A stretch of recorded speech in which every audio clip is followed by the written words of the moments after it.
Cleveland, Ohio. CBS Sports presents the Los Angeles Rams versus the Cleveland Browns. Hi, everybody. I'm Vin Scully, along with one of the greats of the game, Jim Brown. And, Jim, it's 25 degrees. They say a snowstorm in prospect. It'll put a lot of pressure on the running backs. That's absolutely true. There are two factors to consider today. One, of course, is the hands.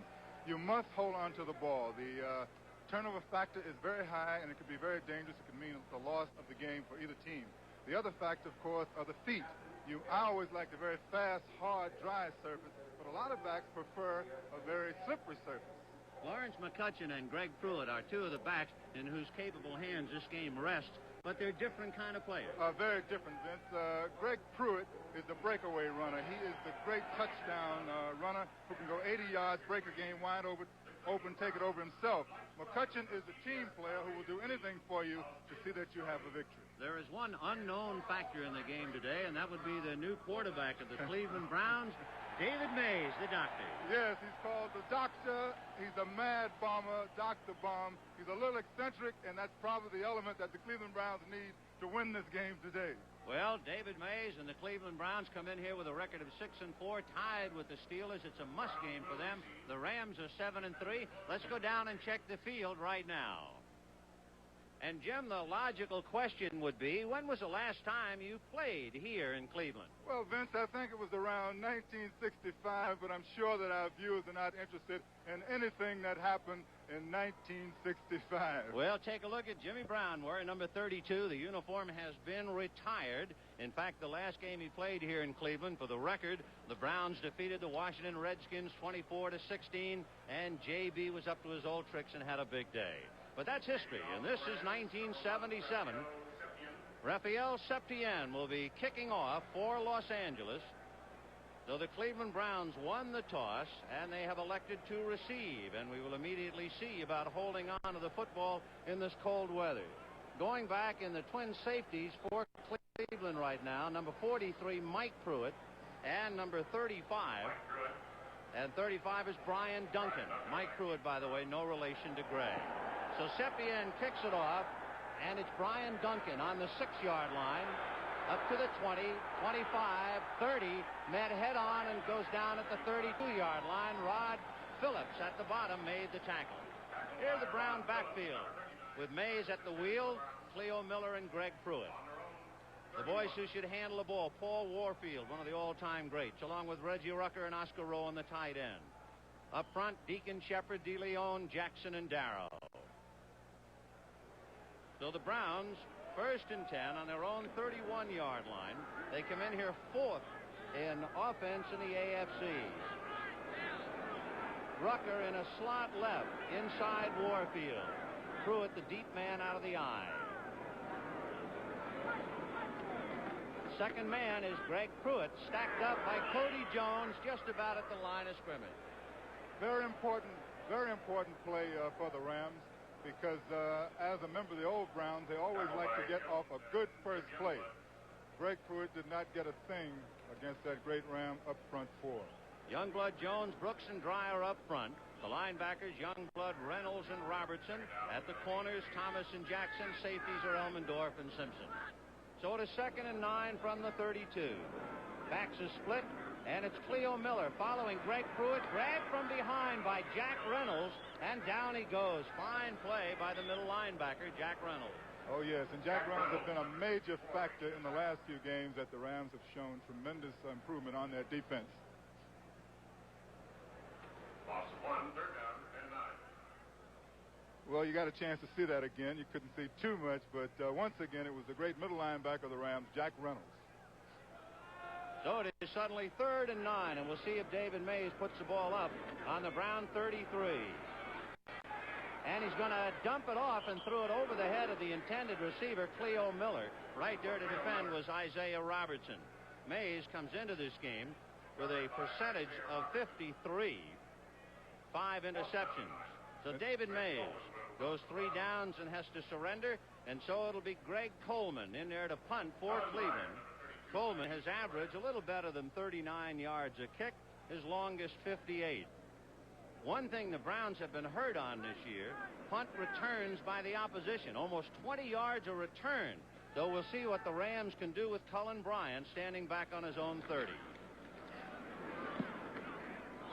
And Bryant has to retreat, and he'll go back inside his 20 to the 16-yard line. Hit, got away from 2, and he's buried at the 10-yard line. And it is a fired-up Browns ball club in a must-win situation. So the Rams will take over 1st and 10 on their own 14-yard line. No score early in the first quarter. Well, thanks to a 51-yard punt by Greg Coleman, the Rams will put it in play 1st and 10 on their own 14-yard line. 13:28 to go in the first period. Hayden, McCutcheon, and Capoletti in the backfield as the Rams now try to get on the move. Harold Jackson wide left, Billy Waddy wide right. Capoletti, and he ran straight into Charlie Hall along with Mac Mitchell. The initial hold was very good, but the linebackers closed it up. That's why Capoletti didn't gain too much on that particular carry. Capoletti, by the way, has not been much of a road runner as we look at the Ram receivers. In fact, Capoletti has averaged only 29 yards per road game. Good team player, though, Vince. Yeah, good blocker. Solid football player. That's what they count on. So it is 2nd and 7 from the 17-yard line. Billy Waddy in a slot right inside Harold Jackson. To Harold Jackson, and he's dragged down by Peters right at the first down marker. It just depends on where they mark it now, whether he's picked it up or not. Well, on that particular play, you could see that Jackson was affected by the surface because he did trip. Here's a Cleveland defensive line along with the linebackers Hall, Ambrose, and Irons. The cornerbacks Bolton and Davis, and at the safeties Peters and Darden. They are going to measure it. Is that close on that little pass? Hayden, by the way, has a 57% completion, and more than that, he has now thrown 120 passes this year and only 1 interception. And as you can see, the Rams pick up a first down on that little dump. And as you can see, that was a very dangerous kind of play for the Rams to be attempting at this particular time deep in their own territory. Tony Peters, who was over there defending, finally made the tackle. He could almost have made the interception. It was that dangerous. But the Rams gambled, and it paid off. 1st and 10 on the Ram 24.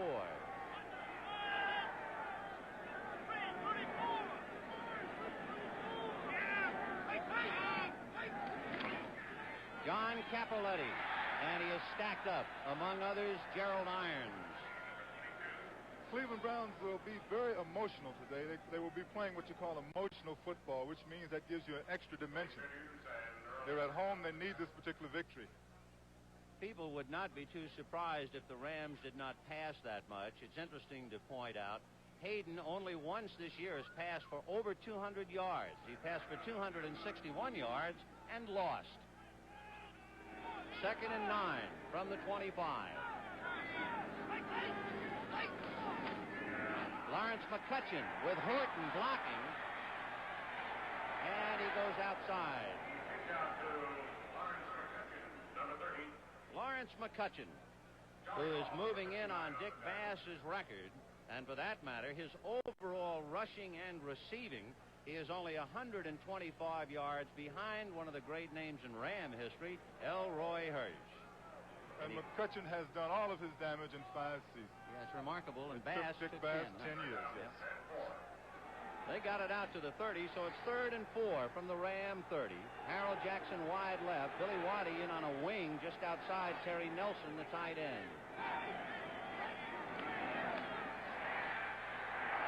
And Hayden has elected to take it on the run to the 40, 45, midfield, and goes down in Brown territory at the 47.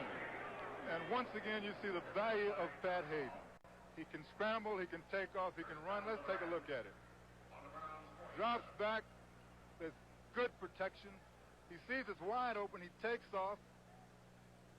And he's doing what most quarterbacks do. You get as much as you can get. When you're about to get hit, you jump on the ground. I don't agree with it, but there it is. I think they should become a little tougher and take that hit. Terry Nelson made the hit that gave him the extra couple. There's Capoletti inside the 45 to the 43. That run by Pat Hayden, by the way, was good for 22 yards. And the pattern of the Rams unfolds. As you see, it's going to be a couple of runs, McCutchen, Cappelletti, and then Hayden either scrambling or throwing the ball. The offensive line of the Rams has done a very good job, particularly in the last 3 games. They have allowed just 1 sack. And, of course, that gives Hayden that extra margin to move around and the time to deliver or run. Billy Waddy is wide left, Harold Jackson wide right. 2nd and 7 on the Browns 43. No score, 10 minutes in the first quarter. Back stay into block. And Hayden down the left side, and it's caught by Terry Nelson, and that should be enough for a first down. Just shy of the 35-yard line. We can safely say that the weather is not affecting the Rams at this time. It's a great catch because he had to work to catch it. It's a low-thrown ball, which is probably good because it was high. I think it could have been knocked down. Terry Nelson, who has done a magnificent job at tight end, has caught 2 touchdown passes. And as you can see, that point we just mentioned a moment ago. So it is 1st and 10 on the Browns 37.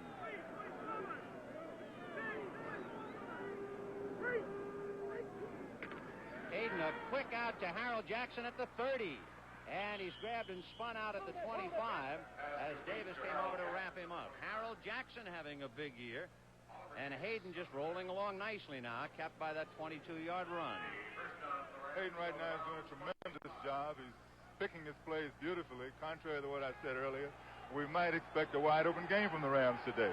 They moved it from their own 14-yard line to the Cleveland 25, and the Rams are on the move, 1st and 10. Harold Jackson left, and Billy Waddy way right. That's McCutchen, deep man in the eye.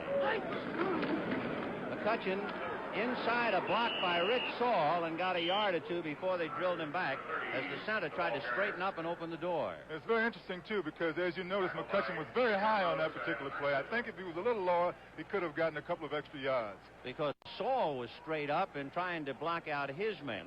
And as you pointed out, his man just kind of leaned over to take a swipe at him. But in a lot of cases, when a back is trying to break one, he's going to run much higher than when he's just trying to get 3 yards.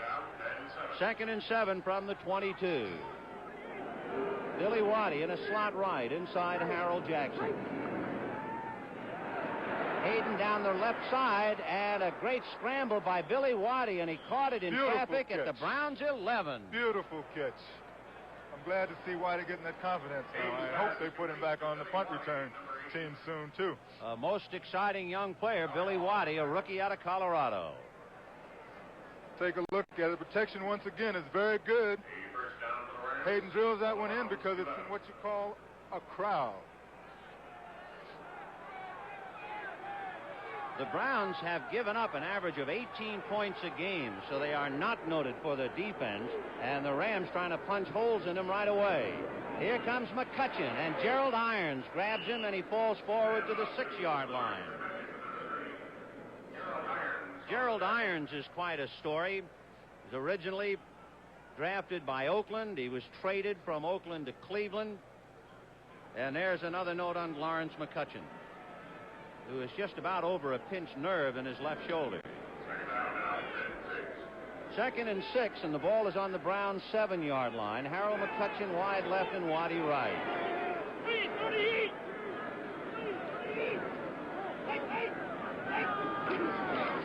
John Cappelletti with McCutchen blocking Irons. He goes in. So Lawrence McCutchen Beautiful play. Push Gerald Irons out of the McCutchen way. made the block. Cappelletti took it in from the outside. For John Cappelletti, his 4th touchdown rushing this year. Take a look at that. Cappelletti moving wide. McCutchen leading. McCutchen. There might have been a little question there about a hand. It was more of a push than a block, but the referees didn't throw a flag, so let's take the touchdown. Rafael Septien, he's 24 out of 25 in point after, trying to make it 7-0 Los Angeles. Rams started from their own 14. 86 yards they traveled. High snap. The kick is up. And no good. So that high snap from center threw Rafael Septien off his rhythm. And there it is with 7 minutes and 23 seconds to go in the first quarter. The Rams 6, Cleveland nothing. So the Los Angeles Rams rolled 86 yards in 12 plays. John Cappelletti carrying it in from the 6. However, the point after is missed. First the high snap, the hold by Nolan Cromwell, and here is Septien's kick. It came out of there low and twisted, as you see, off to the left. It didn't seem to be deflected. Nope, he just squirted it. This is Brian Duncan to the 20, 25, 30. Still on his feet and knocked out of bounds across the 35. And he left 3 Rams in his wake. Eckern, Phillips, and Nuzum all had a shot and missed him. Great field position for the Browns. By the way, this telecast presented by authority of the National Football League, intended for the private use of our audience. Any rebroadcast or other use of the telecast without the express written consent of the Cleveland Browns and the National Football League is prohibited. So the Browns have been stung. They're down 6-0. First and 10 from their own 38 on a nice return by Brian Duncan. Cleo Miller runs into Jack Youngblood and Jack Reynolds, and they just stack it up. Well, the first report down by the Bay, and the Buccaneers are still hungry as Atlanta on the scoreboard as Fred Steinfurt kicked a 27-yard field goal. Atlanta leading Tampa Bay 3-0. Remember, Atlanta trailing the Rams by 2. The Giants in Cincinnati, a 57-yard pass from Kenny Anderson to Billy Brooks, and Cincinnati on the scoreboard 7-0 early in the first quarter. Second and 8 from the Browns 40. Rucker is right, Warfield left. Under a rush by Youngblood, he dumps it off. And let's see if it's a backward pass, and if so, it was a live ball. Greg Pruitt falls on it, and had the Rams been able to pick it up, they would have had possession. Take another look at that. Yes, right now you'll probably see the inexperience of a new quarterback, Dr. Mays. He doesn't quite know what to do. He throws the ball out, but it could have been called a lateral. I guess it was called a lateral. It was indeed. And only a late reaction by the Browns, or the Rams could have recovered. The Rams could not advance that backward lateral that had touched the ground, but they certainly could have recovered it. I don't even think anyone realized it. They were just like me on that particular thing. So from the 22, it is suddenly 3rd and 26. And David Mays goes to Greg Pruitt. And he's knocked down. A good play by Isaiah Robertson, because he had a tangle with Bob Jackson to make the stop. And the crowd boos a little bit as David Mays, the dentist, comes off. He looks very tentative today, Vince, as if he is a little nervous. I think he had a great game against Pittsburgh a year ago. He had a good game against them a couple of weeks ago. But now he looks very, very tentative. That's a bad sign. And for a young quarterback, he is also behind, and that puts further burden on him. Greg Coleman, who had a 51-yard boot a few minutes ago, is now kicking from his 15. Low line drive to Cullen Bryant's left. Bryant takes it on the 32 and is held there by Ricky Feature, and then the rest of the Browns come up to make the tackle. The coaches hate low punts. They're the most dangerous kind of punts you can make. But the speed merchant, Richie Feature, kept him from breaking it. The Los Angeles Rams leading the Cleveland Browns 6-0 with 4:53 to go in the first quarter, and the Rams put it in play. 1st and 10 on their own 33-yard line. The last time they had the ball, they marched 86 yards for the touchdown. Waddy is left and Jackson right, and there goes McCutcheon behind Cappelletti. He went right by Charlie Hall, and that meant a couple of yards. Just good shy move by of the 40. McCutcheon. Good move by McCutcheon. How did he get by Charlie Hall, number 59? Well, that's the way a good back is. McCutcheon is going almost parallel to the line, as you can see. It's a slippery field, so it's really a difficult cut. But he's got good blocking. Turns his back, falls for a couple extra. That's Hall what we like in a good back. tried to catch him around the neck, and I guess he went right under it. Yeah, you don't try to tackle around the neck. 2nd and 5 from the 39. Cappelletti with McCutcheon blocking on Gerald Irons, then tried to go the other way and ran into Mac Mitchell, and that was that. The Cincinnati Bengals just had a 9-yard run by Bobby Clark to pick up another 7, and they're leading the Giants 14-0. 7 minutes to go in the first. Grogan to Morgan, a 64-yard touchdown pass, and the Patriots are out in front 7-0 over Philadelphia. The Rams have it 3rd and 2 from the 41.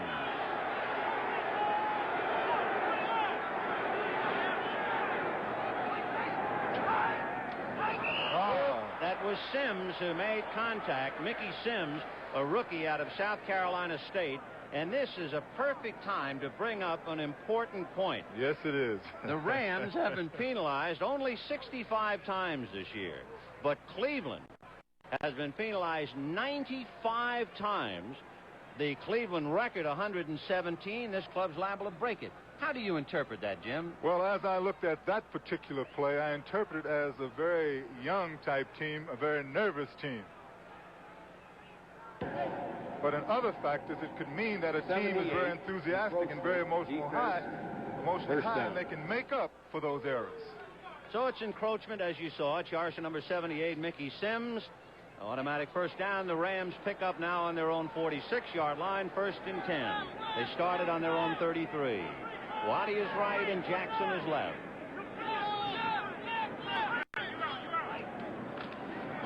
Play action fake to McCutcheon, and Hayden to the right side to Capoletti, who goes out of bounds, and another high tackle, that attempt by Oliver Davis. So they're headhunting. Well, they like to tackle high when it's cold, because it hurts when you go low with your head and it's cold and the ground is hard. You might see a lot of that. We might tell latecomers it's in the 20s here in Cleveland. It has snowed. There are heaters on each sideline. So it's kind of a bitter day, particularly for the Rams, who left the Santa Ana out there. 2nd and 5 from the 48 of Cleveland.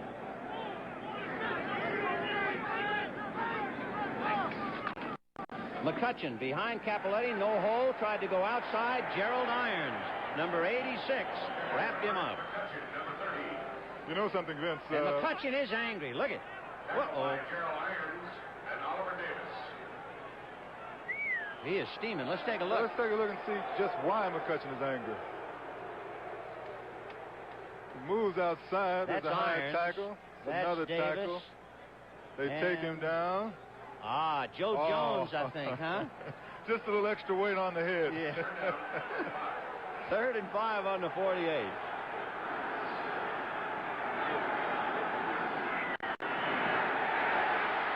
Hayden to his big tight end, Terry Nelson, and he shed the linebacker, Charlie Hall, but lost his balance and went down. Very close to first down. And a penalty on the play. And it might be holding against the Rams, although it would be premature. Let's see. Well, you can almost tell by the way the Rams are walking. Yep. They slowly walk back. It's probably holding, Vince. So the point that you mentioned, Jim, about the fact that the defensive club likes to tackle high, and we have seen numerous instances of head tackles by the Browns, then the extra hit by Joe Jones. The Rams are leading and they're steaming now, and they're guilty of the infraction. Number 75, illegal use of the hands. 3rd down. That would be John Williams up front. One thing, Vince, that the Browns are going to have to do, they're going to have to get a better rush on Hayden. He's got too many good receivers. His backs are good receivers. His ends are fast. If they don't get a better rush, he's going to eat them up. One thing, the best defensive lineman is not in there, Jerry Shirk. He has had a bad knee. 3rd and 14 from the Ram 43. And whoops, Terry Nelson, the tight end, came up out of his stance for sure. A little too soon. So both clubs are eager to stick it to the other, and you'll see 83, Terry Nelson, come up out of his three-point too early. And they'll probably forgive Terry Nelson because he's been a major factor in the Rams on the Rams team this year. The players really think very highly of him. So a holding penalty and then infraction against Nelson. He's on the right side as the tight end. We'll see if we can see him come up. Offense, right end, false start, causing the defense to touch.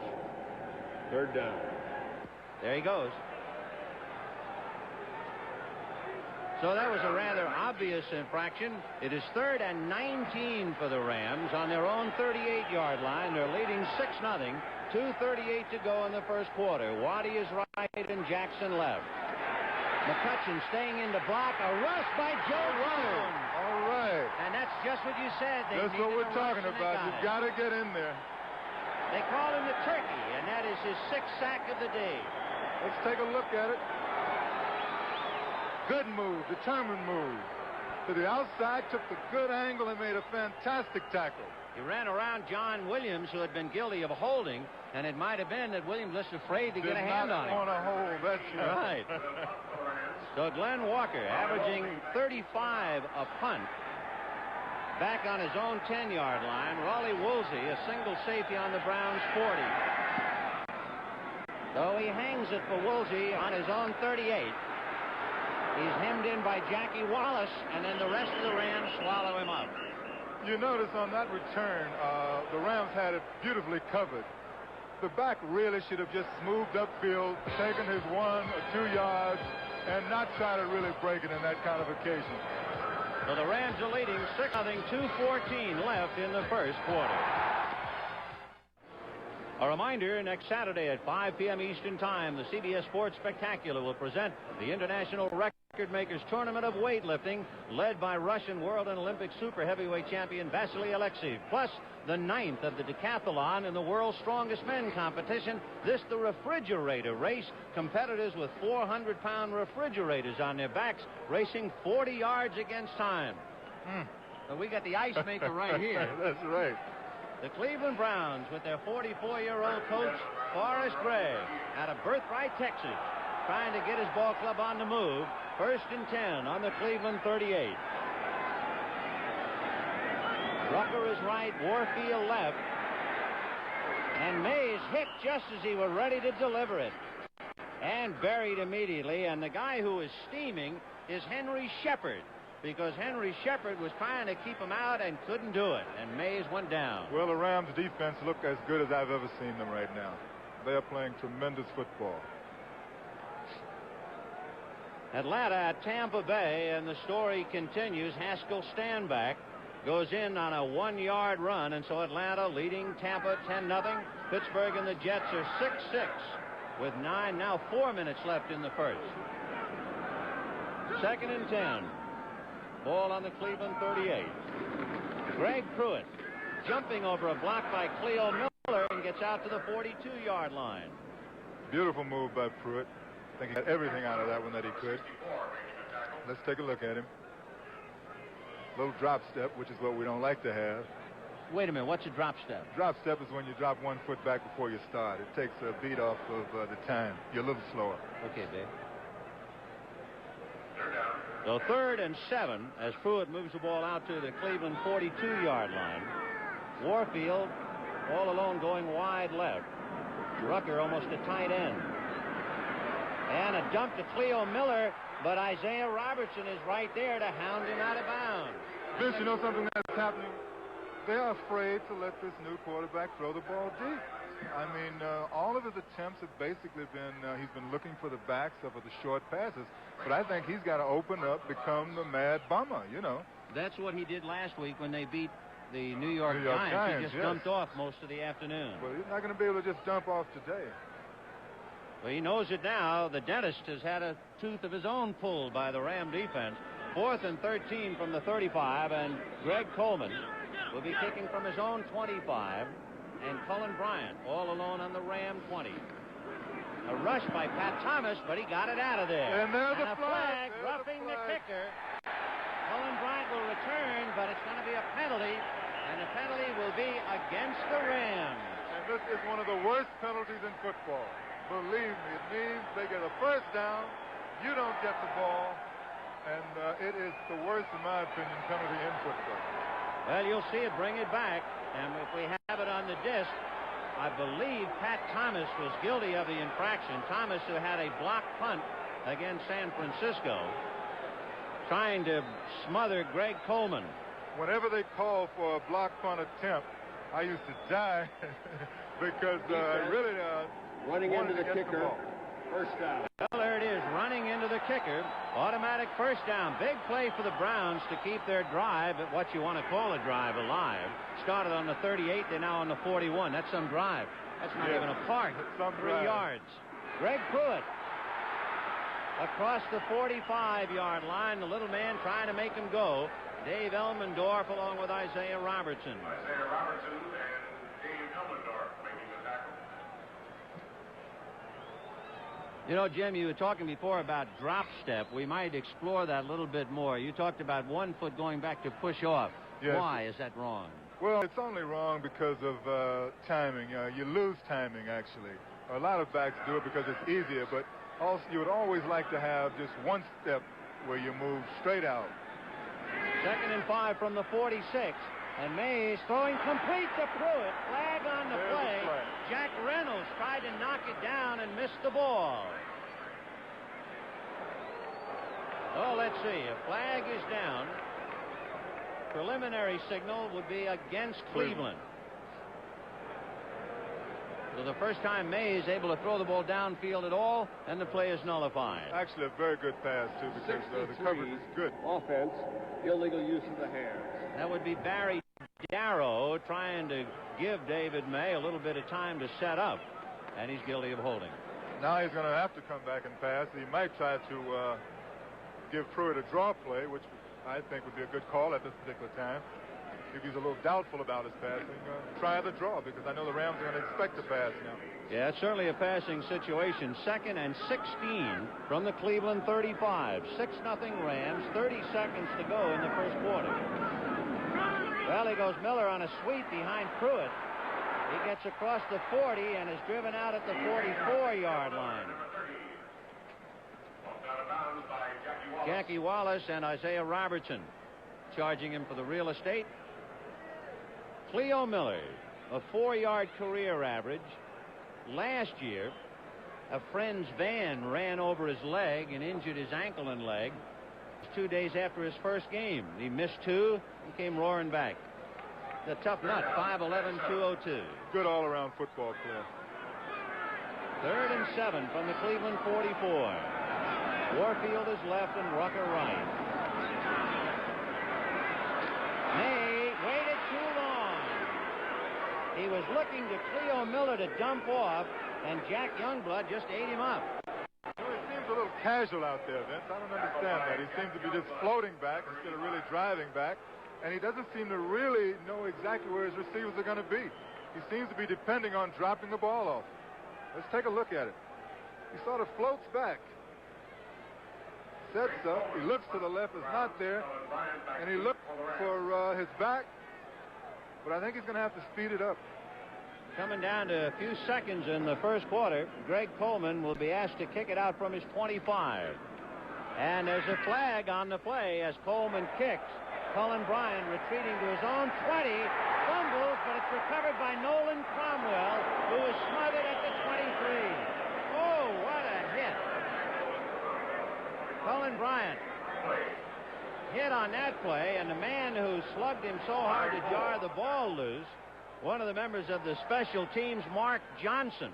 I think the penalty is against the Rams.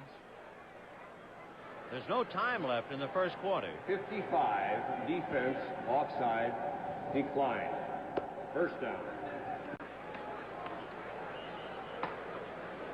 So the Rams have the sands run out as far as the first quarter is concerned.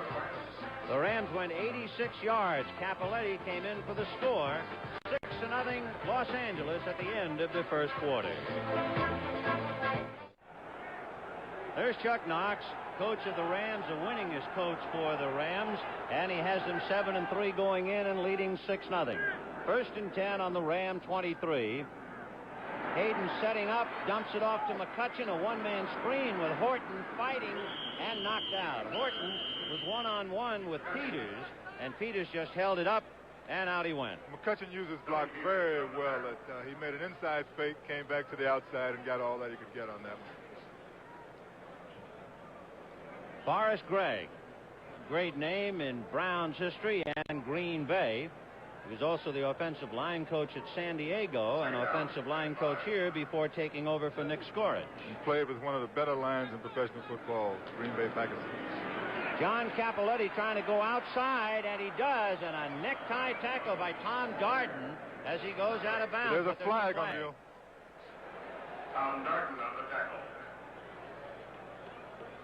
The numbers right now, Mays is 1 for 3 for a -5 yards. Hayden is 6 for 6 for 31. However, there was holding, and the Rams will take a beating from the punish book. By the way, the referee is Fred Silva, the umpire Ralph Moorcroft, head linesman Norm Crapseth, line judge Vince Jacob. Offense, number 77, illegal use of the hands. Second down. Doug France, guilty of the infraction. So that sets the ball back on the Ram 19-yard line, and it gives Hayden a 2nd and 15 call. He sends Waddy wide right and Jackson left. Tee-off time.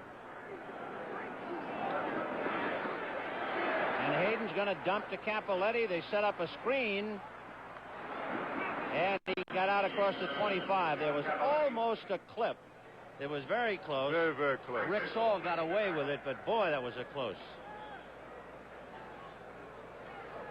Watch number 61 on the left side. This is a screen pass. Now watch this block. That was it. I think the head was in front, and that makes it a clean block. If the head was behind, it would have been a clip. So the Rams just did It was a move it. legitimate screen to the fullback. 3rd and 6 from the 27, and the crowd asking the Browns to hold the Rams, and Hayden going to put it up again. And he goes to Billy Waddy, and Waddy stacked up by 3 Browns, but he appears to have his first down. And once again, Hayden has all the time in the world, and that's going to be a major factor in this ball game. It looks almost as if the Browns secondary is so angry over the time that Hayden has that when a Ram receiver catches the ball, they belt him just about as hard as they can. Yes, I think they're very frustrated because that is absolutely too much time to allow a passer to have. It's as if they're saying to the coach, what are you going to do when he has that much time? But if they tee off, there's McCutcheon looking you straight in the face. So what do you do? 1st and 10 on the Ram 36. And here comes McCutcheon behind Capoletti. Charlie Hall wrapped him up for Cleveland. And again, a high stand-up tackle. A lot of high action on a cold day, Vince. Better write that in the book. High action on a cold day. They don't want to get on the ground too often. By the way, the ground, although it is cold here, the ground is in reasonably good shape, at least for the first half. The purchase is good. You can tell. They're not really slipping. They're worrying, however, about freezing over in the second half. It is 2nd and 8 from the 38. Play action fake and a hand to Terry Nelson, the tight end on a reverse. And he is stacked up by Ambrose and Iron. So the Rams try a little razzle-dazzle to tight end Terry Nelson.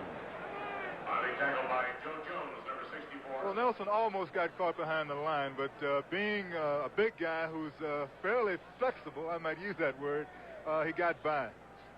But I noticed he didn't lean that body, upon contact down the field like he usually does, and that might be attributed to the weather also.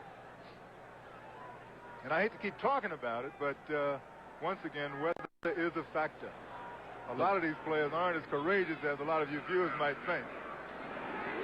3rd and 3 from the 43. Jackson left, Waddy right. Hayden with time finally unloads deep, and it is picked off. And the Browns will get a return to the 38-yard line. It is Ron Bolden, a 6-year man out of Norfolk State, who picked it off. And if you'll notice that time, Hayden didn't have quite as much time. There was a little pressure on him that time, and that was very key.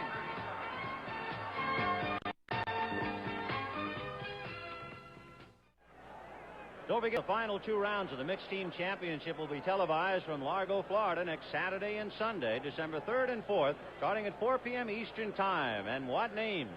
Defending champion Chi-Chi Rodriguez and Joanne Washam, Lenny Watkins along with Laura Baugh, Jerry Pade and Hollis Stacy. Tom Weiskopf will play with Jan Stevenson along with Lee Trevino and Carol Mann. That's going to be a great weekend of golf. But right now, football, 1st and 10 Browns on their own 37, thanks to the interception by Ron Bolden. Hayes looked right. Now he's going to run, and Cody Jones hit him, and he tried to back off and fell down. He didn't know if he wanted to run or if he wanted to stay. Once again, the confusion is really showing. At that particular time, in my opinion, Dockett should have just taken off. Should have gotten all of the yardage that he could have gotten on that particular play. David May, by the way, was not drafted in 1974.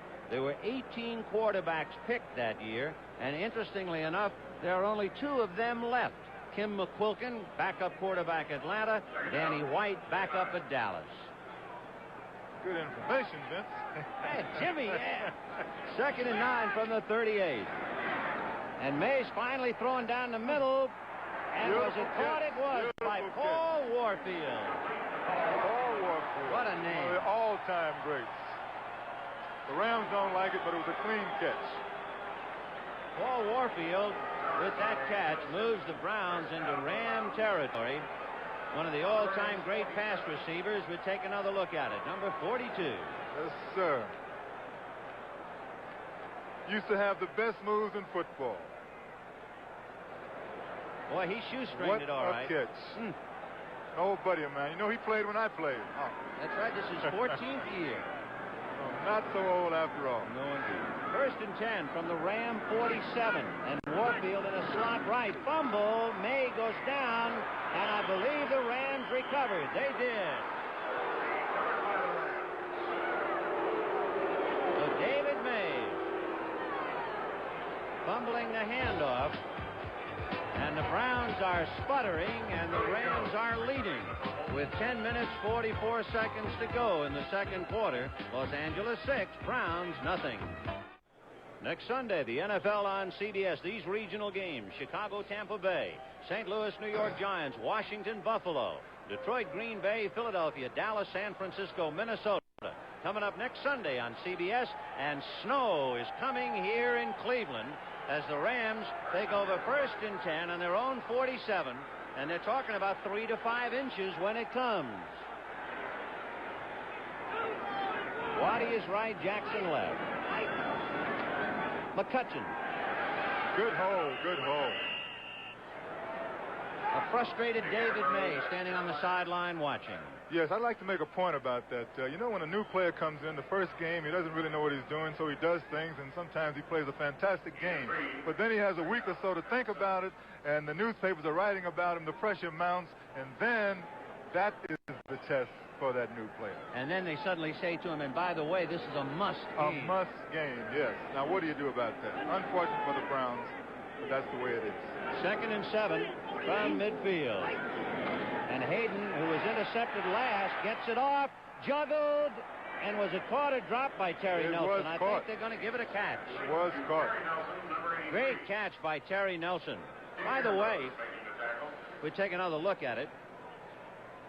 Good pressure from the Browns. Very good pressure. Hayden did well to get that off. I guess the throw was a little high. It was bobbled for a second, and finally pulled in as Nelson was falling. A big reception. It is 3rd down and 2. The ball on the Cleveland 44. Could be McCutcheon. Cullen Bryant on a wing. And here's Cappelletti. And he would appear to have the first down before they drive him back. Cappy is very good at that. He can get those 2 for you. A note on Pat Hayden. Hayden throwing an interception to Ron Bolden had come into this game with 98 consecutive passes without an interception, and Hayden was 8 for 8, so it was 107 when he finally gave up the interception. 1st and 10 from the 41 of Cleveland, 8:50 to go in the first half. 6-0 Los Angeles. Cappelletti across the 40. Tony Peters making the tackle. This is what you call trying to find a hole. He moves, makes a step, cuts inside, drops his shoulder. Browns played it good. Talking about his shoulder, he came out of the New Orleans game with a bruised shoulder, and he must be playing while biting on a bullet. Well, I'll tell you something. That's the worst injury that a running back can have, because that is your ultimate weapon, your shoulder. 2nd and 8 from the Cleveland 38. Play action fake, another fake to Waddy, and now a pass, and it is juggled, intercepted by Ron Bolden. And Bolden has come up with his second interception to the 40 before he is knocked out by John Cappelletti. Hayden tried to thread the needle that time.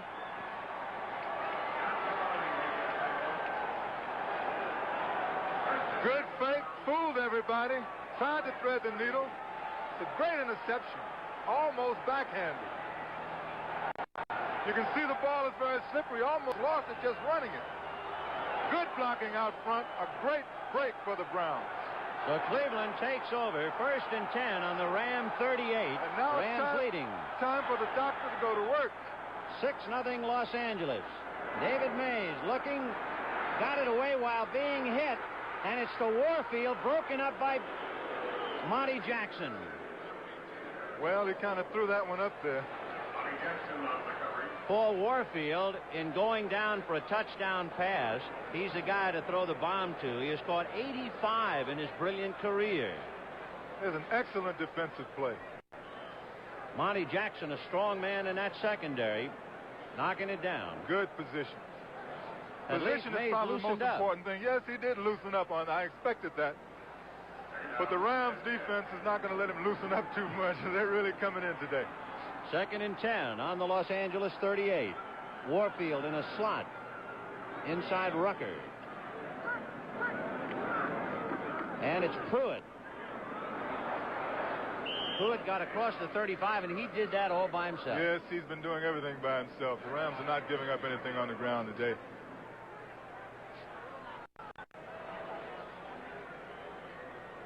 Pruitt moves, slips, gets pushed out, comes back to the inside. When Greg Pruitt was in junior high school, he played football. He was 4 feet 3 inches.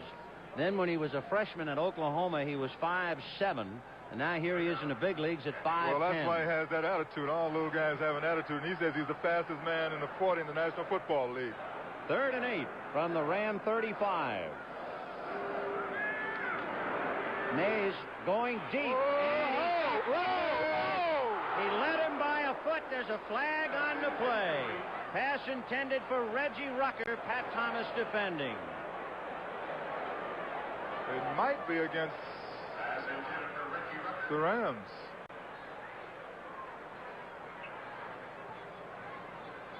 Well, Fred Silva will tell us in a moment.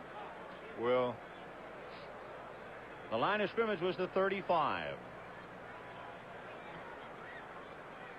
It was 3rd and 8 from the 35. Now we'll get the call. Offense, 65. Illegal use of the hands. Refused. 4th down. So Henry Shepard, guilty of illegally using hands, trying desperately to give David Mays enough time to unload to Reggie Rucker. A costly penalty. And, of course, that would be the second against the Browns and their 97th penalty this year. They have really been punished by the rules. Well, actually, the pass was incompleted anyway, and the Rams refused, so wasn't too costly. 4th and 8 from the 35 of Los Angeles. But it's a costly, tight penalty. Yeah, right. And the officials are waving to stop the clock. Snow flurries coming.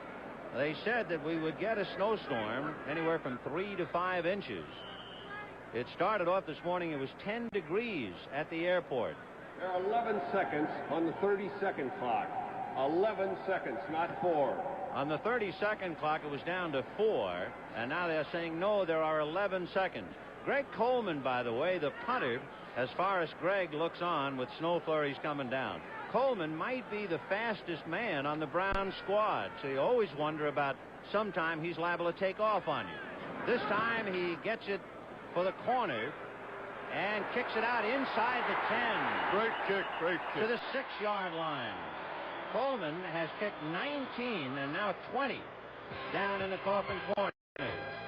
So with the crowd bundled up and the snowstorm arriving, it is 6-0 Los Angeles, 6:50 to go to the half. Here's the bowl picture for CBS on Christmas Day. Penn State 10-1 versus Arizona State 9-2 in the Fiesta Bowl. Then the Sun Bowl on Saturday, December 31st. Stanford 8-3 versus LSU with the same record. And finally, the Cotton Bowl on Monday, January 2nd. Undefeated Texas 11-0 against Notre Dame 9-1. The Bulls on CBS. The Rams put it in play, 1st and 10 on their own 6. And the Browns fans chanting defense. Key situation for the Browns here. If they can keep the Rams bottled up back there, they have a great opportunity for field position. McCutcheon trying to go outside, and he's able to do it. Darden finally caught him as he crossed the 15-yard line, and he's already very close to the first down on that carry.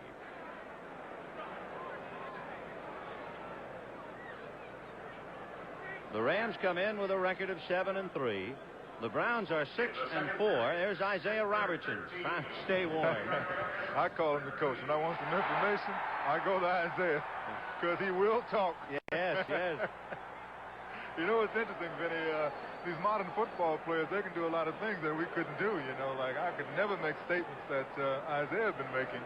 But I guess it's a more mature age now. You have to treat the men like men. Why, you mean they would have really put the clamps on you? Oh, yes. Arthur Modell, who's right next to me over here, you know, would never allow those kind of things. It was a very close camp at that time. So McCutcheon just missed the first down with that run, less than a yard, so it's 2nd down. Pittsburgh and the Jets, surprisingly, all knotted up 13-13 in the second quarter. That's a big game for the Browns.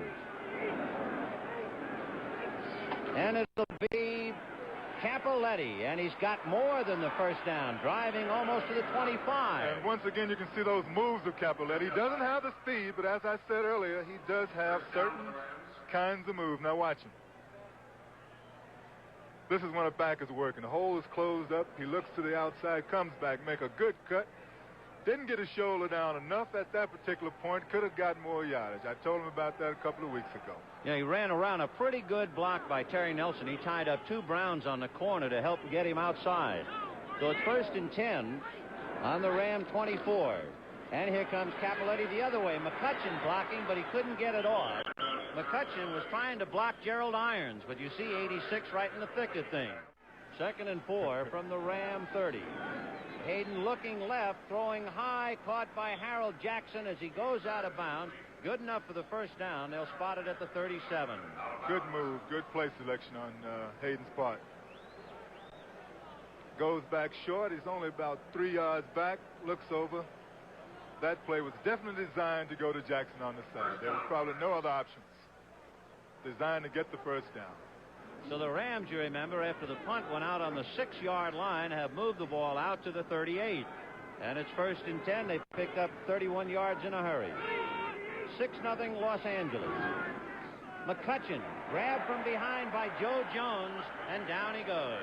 It's interesting on that particular play. McCutcheon made the move, in my opinion, a little too soon. Now, what do you mean by that when you say in this play? Look. Well, let's take a look at it. There he is. He made that move outside. You could see it from the beginning. There was no fake as if he's going to move straight ahead. He didn't give Jones a juke. A juke is when you make that little step, and they jump at you, and you go outside and use your speed. All right, Billy Waddy wide right. Of course, that's coming from a guy who gained over 12,000 yards in his career. Yeah, that's 41 years old sitting up here in the cold freezing. 2nd and 11. Hayden throwing, and he's got his man Waddy, and he stopped it. Do you know what he did? Before he caught the ball, he looked downfield. Uh-oh. Now, there can be 2 reasons for that. One is you can hear footsteps. The other is that you're trying to break it. And the third reason, he's a rookie. Yes. What's going to happen to him now? Anybody say anything to him back in the No, huddle? they're going to say, hey, baby, keep going. It's all right. When you have a rook, you try to pat him on the back. You don't want to make him scared, and you don't want to embarrass him. He feels bad enough already. 3rd and 11 from the Ram 37. The Rams leading 6-0.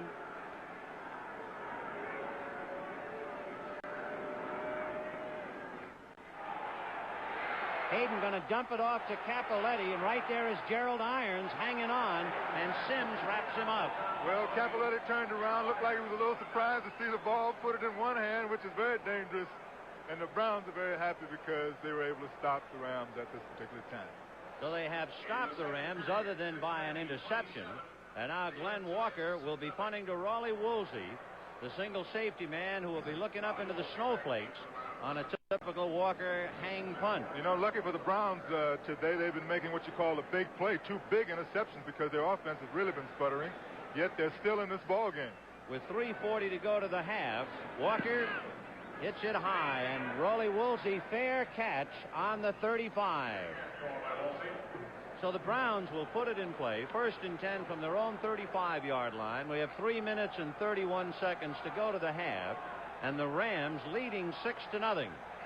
Next Saturday at 5 p.m. Eastern Time, the International Record Makers Tournament of Weightlifting, led by the super heavyweight Russian weightlifter. Then we'll also see the 9th of the decathlon event of the world's strongest men. This one will be the refrigerator race. That'll be 4 p.m. Pacific Time. The CBS Sports Spectacular, as the Browns take it over. 1st and 10 on their own. They spotted on the 34. 3:30 to go to the half. David Mays cranking up, goes deep, and he's got his man, Paul Warfield. Good protection, good catch. Paul Warfield can jump. Warfield stacked up, straight up at the Ram 47-yard line. Mays was 2 for 6 and only 10 yards gaining before completing that one. The doctor goes back. He's got good protection this time. That means an awful lot to a passer. Stands, plants, throws it. It's a little high. As I said, Warfield can jump. That was a great catch. 1st and 10 for the Browns on the Ram 47. Rucker is right, Warfield left. Cleo Miller blocking, and the pass off the hands of Rowan. Flag on the play. Oscar Rowan, the tight end, unable to hold it. You can almost guess what the penalty is. You see the gloves that Oscar Rowan is wearing, along with the protection on the forearms. You can understand with his hands bundled up like that why one would get away. Yes, they used to say if you bundle your hands up, you didn't have no courage. If you can't stand the cold, don't play. Oscar Rowan went to school at SMU. Interestingly enough, wait, we'll hear the call. Offense, 63. Illegal use of the hands. That's Barry Darrow of Cleveland. So another penalty, and of course you really keep track of them. That's all part of the Cleveland Brown frustration. It moves the ball back to the Cleveland 44-yard line. Rowan was a pretty good basketball team. He was with Bill Walton on the UCLA freshman team. That was a pretty good play. Yeah. Well, he's got good hands. 1st and 20 from the 44 of Cleveland. And Pruitt nailed. Well, that's what you call conservatism right there. There's about 20 yards to go, so you try an ordinary trap up the middle, an ordinary play up the middle. Greg Pruitt trying to do some heavy work on a 1st and 20, and he picked up 1 to make it 2nd and 19. The ball on the Cleveland 45-yard line. You know, in a situation like that, call a draw play. You know, the back might be able to go in any direction. That's a good kind of a play for Pruitt to run in that particular situation. Big contrast in rushing. The Rams 93 yards and the Browns only 24. And there goes Pruitt. All right. He's across the 45-yard line before he is brought down. And Bill Simpson, Monty Jackson had to come up and make the tackle. That's the old Brown sweep. And we're coming to the 2-minute mark in the first half. The Rams leading the Browns 6-0.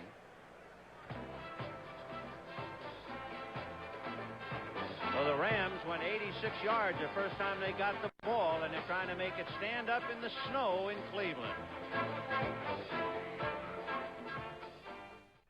The Rams leading 6-0. 2 minutes left to go to the first half, and the snow in Cleveland, and the snow is really picking up. We're in for a storm.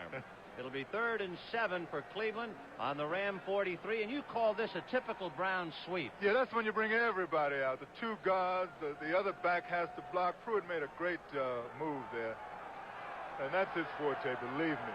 He can break one for you. Monty Jackson got away from a Paul Warfield brush block to make the tackle. Otherwise, he was really gone. You call it a brush block, huh? That's nice. 3rd and 7 from the 43. Mays low and off the hands of Paul Warfield. A little Monty behind Jackson Warfield. right on him. A little behind him. I think he could have caught it even if it was low, but if it was in front of him. That's the worst place that you can throw to a receiver, because as he's moving one way, it's almost impossible to twist and catch a ball behind you. So the Rams doing an outstanding job to bottle up Dave Mays. He's hurrying his throws. And the Rams so far holding on to a 6-0 lead. And here is Greg Coleman, who last time kicked one out to the Rams' 6-yard line.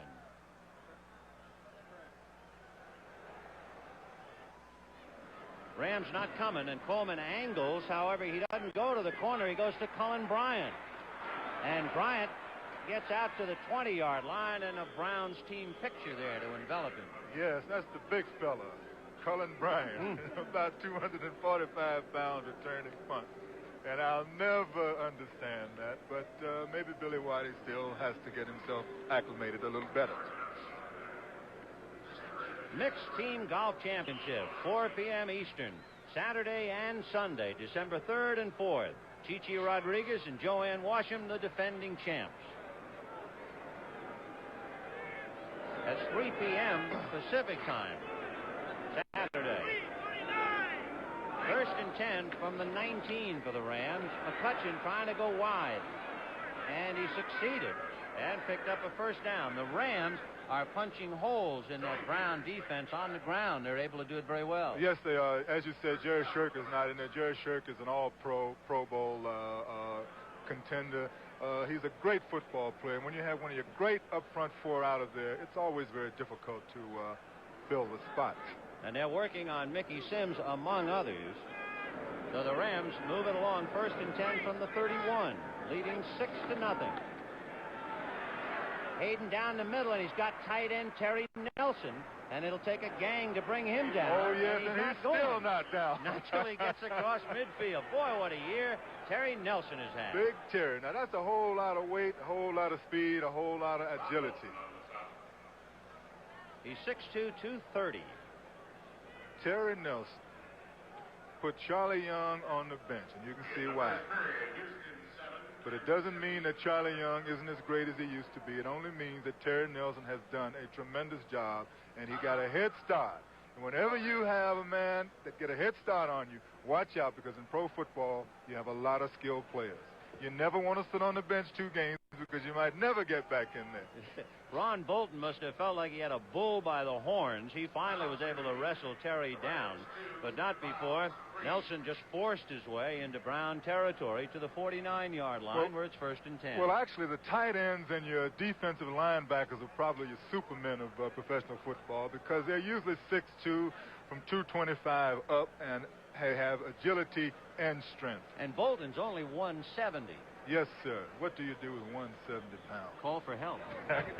Pat Hayden, by the way, because of his great rushing game, it has complemented his passing attack, as Isaiah Robertson and Jack Youngblood talk about the snow and Christmas shopping. Hayden is 12 for 15 for 100 yards, and the one thing that has marred his passing performance, 2 interceptions by Ron Bolton. And that's exactly why there aren't any more points on the board, because they have been able to move the ball.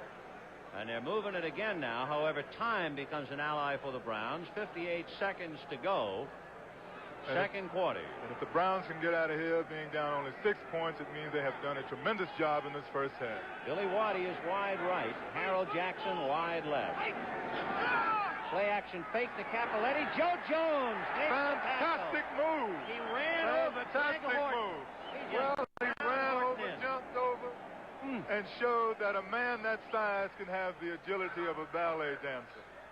Greg Horton, who is playing, I want to see him do that again. Watch. Rams have 1 There's down. Horton. Right, down, up, keeps his balance, spreads his arms. And Horton saying, where'd he go? He did all the things that they teach him to do in training camp. Joe Jones, 6'6", 250, a 7-year guy out of Tennessee Tech. And he looked more like his stepbrother, Washington's Charlie Taylor, with that dazzling bit of jumping. Oh, yes. Take a look at the waistline. They wear 260 now with a 32-inch waist. Yeah. I think that's why the ladies like to come to the games. What'd you weigh, Jim, when you played? I was 228, 6'2". What was your waistline? They said it was 32, and I never said any different.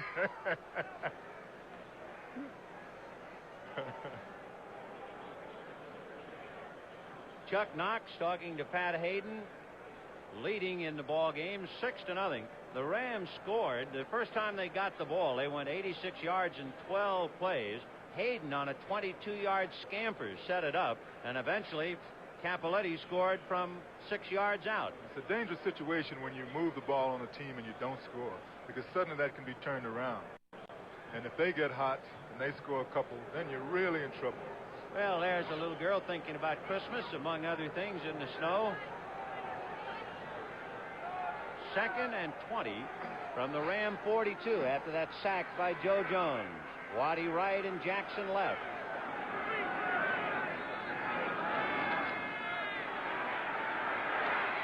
And Hayden is going for broke to Harold Jackson. Broken up, double coverage.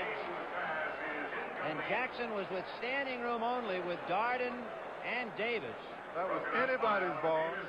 As it was floating, everybody was getting in position, and it was a matter of who could jump the highest. Fortunately for the Rams, they did not really outjump Jackson. We have not seen any slipping and sliding thus far, and the snowstorm has abated somewhat. It's just a very light snowfall for the moment. It was 10 degrees in Cleveland this morning, thawed out to about 20 at kickoff time, 25. As long as the wind doesn't come across the lake, we'll be okay. You better tell my feet about that, Vince. 46 seconds to go to the half. 3rd and 20 for the Rams on their own 42.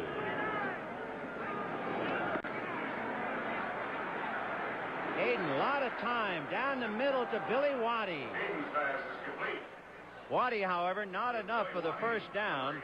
He was tagged at the 42. Now, if you'll notice, this time Hayden had an awful lot of time. The ball came to Waddy. Waddy did not look downfield. He looked it into his chest, got the ball first, and then if he could make a move, that would have been good. But you got to catch it before you move. And he's learned his lesson from that one drop. When he wanted to make sure he was going to look that one in. They got it to the 42-yard line. It'll be 4th down and about 3. Timeout Los Angeles to stop the clock with 25 seconds to go to the half. The story has been frustration for both sides. The Rams have moved the ball up and down the field, but they only have 6 points. Pat Hayden has had an impressive day passing. However, he has thrown 2 interceptions. Meanwhile, the Browns, because of those 2 interceptions, had chances to score, and they have been frustrated. So it is 6-0 Los Angeles in the first half. Well, friends, this Wednesday night, CBS invites you to share one last Christmas with Bing Crosby as it presents a warm Yuletide special with Bing, his family, and guest stars, retarded recently in England. That's Wednesday at 9, 8 Central and Mountain Time.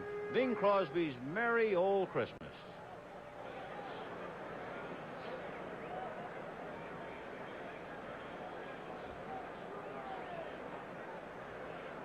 The Brown defensive players having some trouble getting traction now, and men from the bench have to come in and constantly help to clean the spikes or cleats. The middle of the field, where the going has really been the heaviest, is starting to get chewed up a little and might be a factor late in the second half. So 4th and 3 for Hayden with 25 seconds to go in the half. Waddy in motion to the right. Capoletti and McCutcheon blocking on a pass to Waddy. First down, and he is knocked out of bounds. Hit hard by Tony Peters. Beautiful call. You get Hayden out there where he's rolling out. He has the option of throwing or running. Let's take a look at it. The old cliche, let's take a look at it. Beautiful pass, beautiful reception. Well, it was an interesting thing. He had John Williams, John Capoletti, and Lawrence McCutcheon all out in front of him. Yes, so sir. if they wanted to just block, he probably could have run for the first down That's easily. right. You flood aside. You got a quarterback that can run, and it gives you all the options in a situation like this. So 1st and 10 from the Brown 31. The backs are split. Hayden passing, and it's a quick out to Harold Jackson. And he gets out of bounds to stop the clock, and it'll be a question now, did he get enough for the first down? He went right at the stick as Harold went out. Jackson comes into this game with 5 touchdown passes, and watch this quick out. This one is intended for Jackson from the beginning. You hope to get 5 or 6. I think they got about 7. He went right at the stick, and they're going to measure it. Well, they got about 10.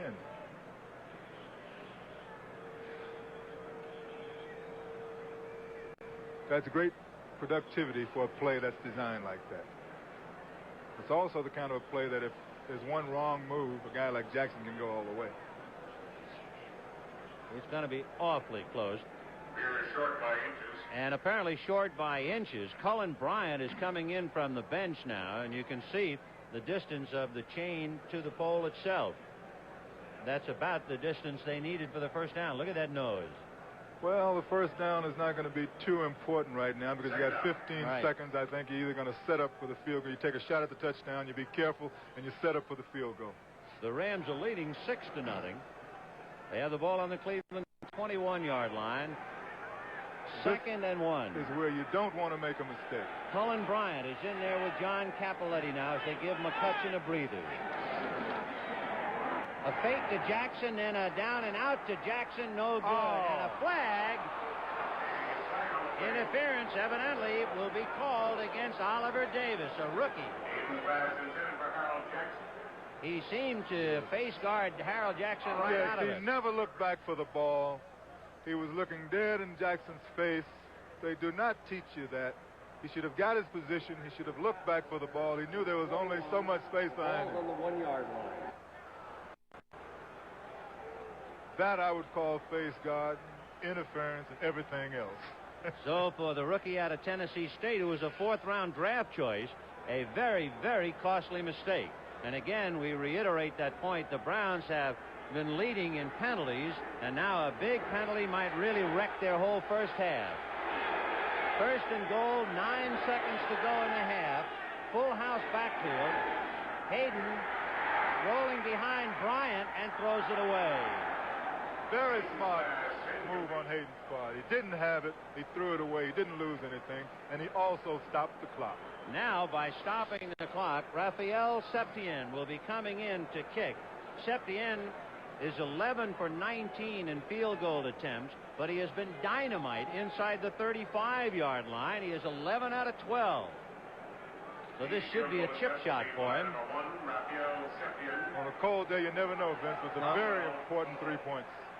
Nolan Cromwell will be holding on the 9. So it's a 19-yard field goal attempt.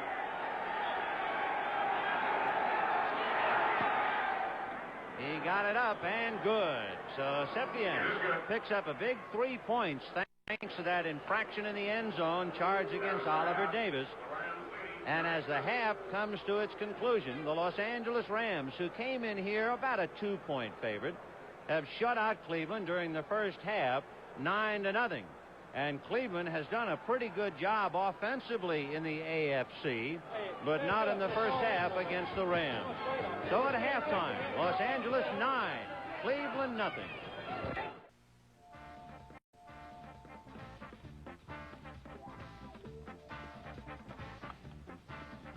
Many of you are watching the game between the Giants and Cincinnati where it is snowing, also snowing hard this afternoon in Green Bay. The Packers now lead Minnesota 6-0. Let's get you up to date on everything around the league. Not today for Tampa Bay, being shut out by Atlanta 10-0. We'll have highlights of that game coming up. Los Angeles leading Cleveland 9-0. They add a field goal as time runs out in the first half. Earlier they had scored and missed the extra point. Cincinnati leading the Giants 27-6. Also a missed extra point by the Giants in that game. New England ahead of Philadelphia 14-0 at the half. And Pittsburgh and the New York Jets are waging an entertaining game in Shea Stadium today. 2 touchdown passes by Terry Bradshaw, 16 on the season for him. And Franco Harris now joins Jimmy Brown and O.J. Simpson as the only runners in history who in 6 years go over the 6,000-yard mark. And here is the Minnesota-Green Bay score. First quarter, snowing heavily. Packers lead the Vikes 6-0. Kansas City and Houston. Houston ahead in that game 7-0. Kenny Burrow caught a touchdown pass. And Irv Cross, you've got a very special tribute to your old team today, the Philadelphia Eagles. Well, of course, the Eagles are trailing right now in New England, Brent. But, you know, the Eagles are probably the best 3-7 football team in pro football right now that I've seen in quite a while. They've actually scored more points than they've allowed, which are bittersweet statistics to Coach Big Vermeil. But Vermeil has a bright hope for the future, and it's his young quarterback, Ron Jaworski, who has made his coach a firm promise, as told in the song All My Tomorrows, as sung by Frank Sinatra.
How heavily it is snowing. The Packers still leading Minnesota. Hard to tell where the down markers are. And the NFL Today will continue on CBS right after these messages from your local stations.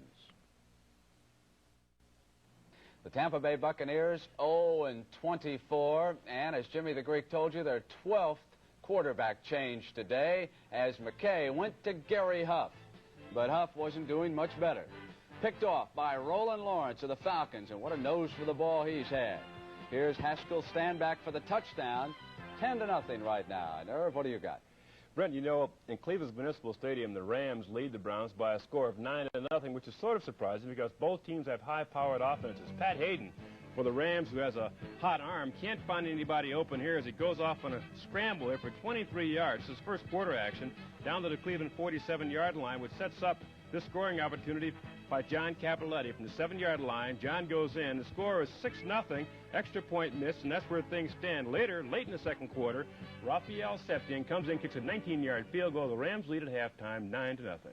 They have started the third quarter in Tampa Bay. Buccaneers on the move. Let's check in on highlights now of the New York Giants and the Cincinnati Bengals. The first time Cincinnati had possession, here's what happened. Anderson to Brooks. 48-yard touchdown pass after the extra point. It was 7-0. No more than 25 yards on a single run until that draw play for 31. Watch Boobie Clark rip into an umpire. In for the touchdown. It was 14-0 and snowing hard. Anderson for the second time to Brooks, and it was 20-0. Anderson this time wants Jim Corbett, rookie tight end from Pittsburgh, his first pro score, 27-0. Pisarcik at quarterback for the Giants today. The fans braving some horrendous weather in Cincinnati. And he goes to Robinson, and that puts the Giants on the board, but the extra point was blocked, Irv, so that is 27-6.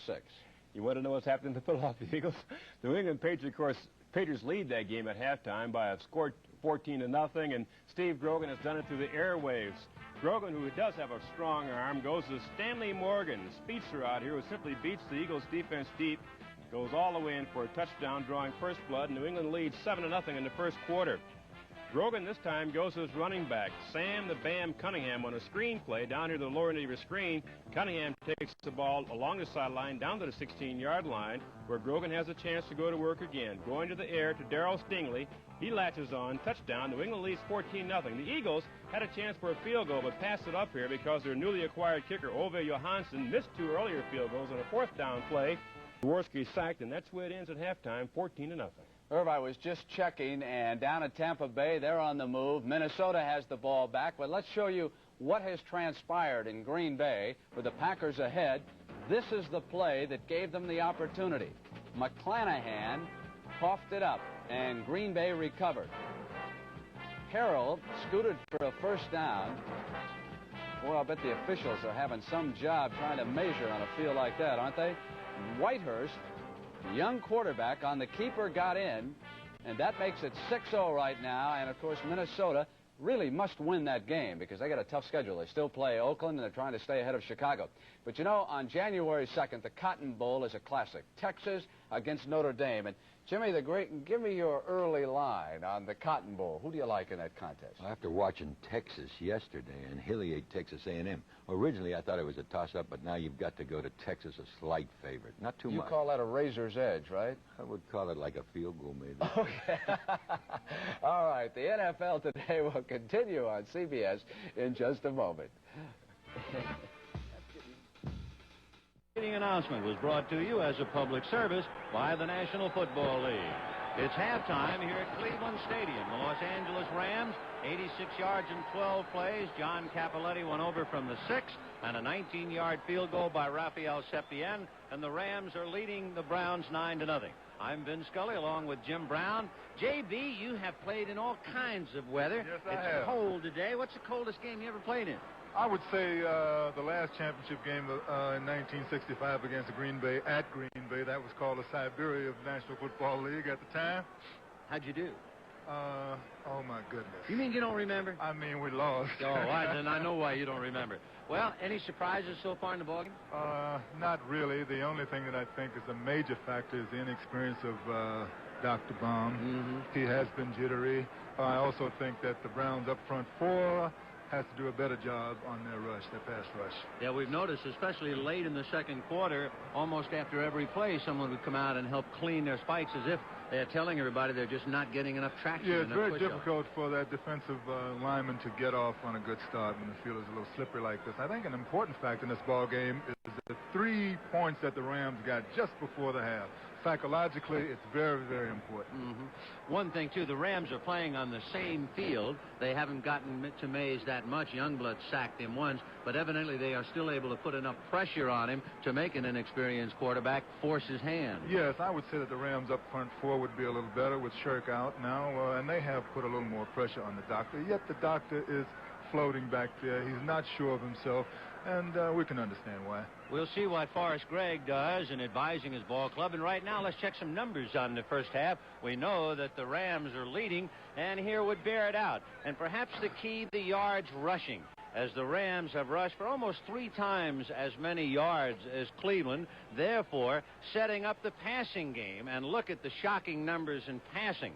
For Pat Hayden, 111, and for David May, he has completed just 2 yards. So that's a total of 40, and you ain't going nowhere on 40 yards. No, you ain't going nowhere on 40. Well, we're not going anywhere for the next half. A light snowfall coming down in Cleveland. As we mentioned, they said anywhere from 3 to 5 inches of snow is expected. The storm, however, and they called it a storm, was due here at noon Cleveland time, and it's a good hour and a half late, so we hope it's very late. Well, if you look up in the sky, it's getting awfully dark. Don Cockcroft setting up. You can see the comparison, and the one thing that is left out, 2 interceptions by Ron Bolden of Cleveland against Pat Hayden, who had his string of 107 snapped today before the interception. But Don Cockcroft kicking off, And a line drive kick fielded by Jim Jodat at the 5, to the 20, to the 25, and to the 30. And a flag on the play. Brian Duncan was over near the flag, trying to fight off a block by Rod Phillips. And we'll see, it'll be a penalty against the Rams. So Jodat made a 25-yard return, but it'll be nullified on a penalty against Los Angeles.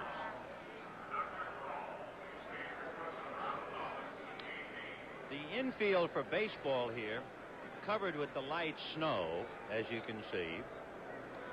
But the rest of the field is still in reasonable shape. Doesn't seem to be bothering the Rams. 39 on the run back. Holding. That's what it was. It was Rod Phillips trying to keep Brian Duncan away, and he was guilty of holding. At this particular time, it is absolutely necessary for the Browns to keep the Rams bottled up to get off on the right foot in the second half. And they haven't been able to bottle him up as Hayden goes to the throttle, 1st and 10 from the 10. Backs a split, Cappelletti and McCutchen. Looking left is Hayden, and throwing out there to Cappelletti, who carries for a 1st down to the 25. And a couple of light blows were thrown, and I don't really think in good humor either. Billy Waddy was at one end of a couple of face slaps by Tony Peters. Well, this is a nice play for Hayden because it's 1st down. They're backed up. It means that they're going to have a loose ball game.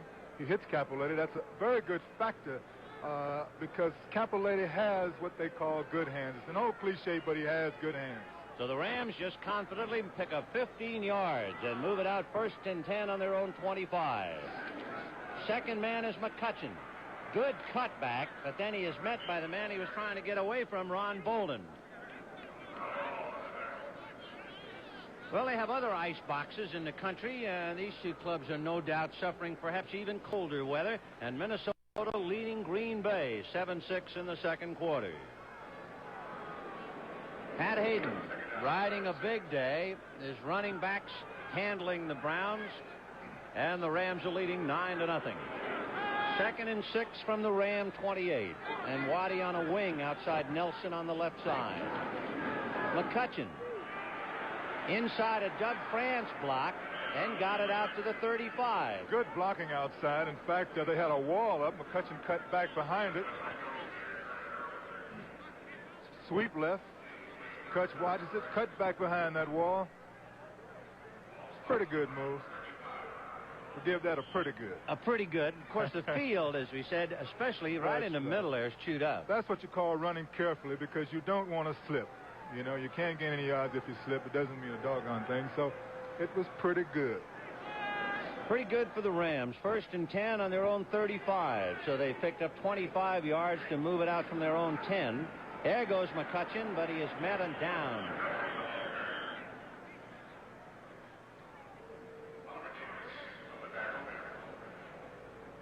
The Rams now have what you call working room. When you're bottled up, you want to move it out to give yourself the option of using any kind of play that you want to use.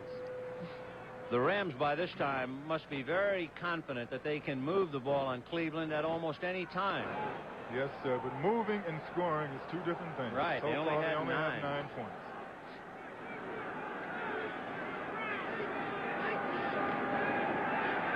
Hayden to Cappelletti. No screen there. He fumbles. Cappelletti recovers his own fumble. Then it's loose, but after the whistle. No good. Mickey Sims, you bring that ball back right away. Oh, yes. Yes, sir. So Cappelletti had no screen at all. It was just a quick release and hope. It's probably his own hand that knocked it out. Here's Greg Horton, who gave him a shoulder. Yes, sir. Horton gave the ball a little shoulder. Now the whistle blew, and right after that, the ball was loose again. Well, the Browns knew the whistle had blown. Poor Greg Horton doing his best. You can imagine the feeling when you jar the ball loose out of your own man's That's grasp. right. Sometimes those linemen get so intent, they'll run over you out there. They're so busy trying to do their job. 3rd and 20 from the 25. Crowd annoyed. They thought Cleveland had a touchdown. Hold everything. Flag on the play, and it's now a question, were the Browns drawn off sides, or were they guilty of coming over? Yeah, they look a little angry right now, Vince. Did you ever play angry? Really? Oh, you can't play angry. I was wondering about that. You cannot play angry. If you're angry, it nullifies your skills. It nullifies your reasoning. But you mean you never ran a play where you just wanted to kill somebody and run over? No, I didn't say that. Oh. There were times when you didn't care about how intelligent you were. Encroachment. They'll charge Joe Jones with coming over on encroachment. Brown's a little feisty right now. I think they want to take it to the physical. So it is 3rd and 15 from the Ram 30-yard line. Jackson is right and Waddy left. And the backs are split, so we'll see if Hayden passes out of this formation. Hook Turkey almost came over again. And Hayden, with a lot of time, hits Waddy, and Waddy got underneath Darden, or Darden would have knocked him out of the ballpark. Yes, he did. Waddy made a good catch, a positive catch. In other words, that's the catch of a veteran. I mean, he had the ball, he grabbed it, he knew he had it, and that's the way Billy Waddy is probably going to play from now on. And watch Tom Darden, number 27, try to cut him in half. And luckily for Waddy, missed right here. Hello. And did you notice that he tucked that ball? That's the way to do it, Billy. So they moved it to the 46, 1st and 10 for the Rams. Jackson left and Waddy right. Hayden, a quick out to Harold Jackson all alone and runs out of bounds.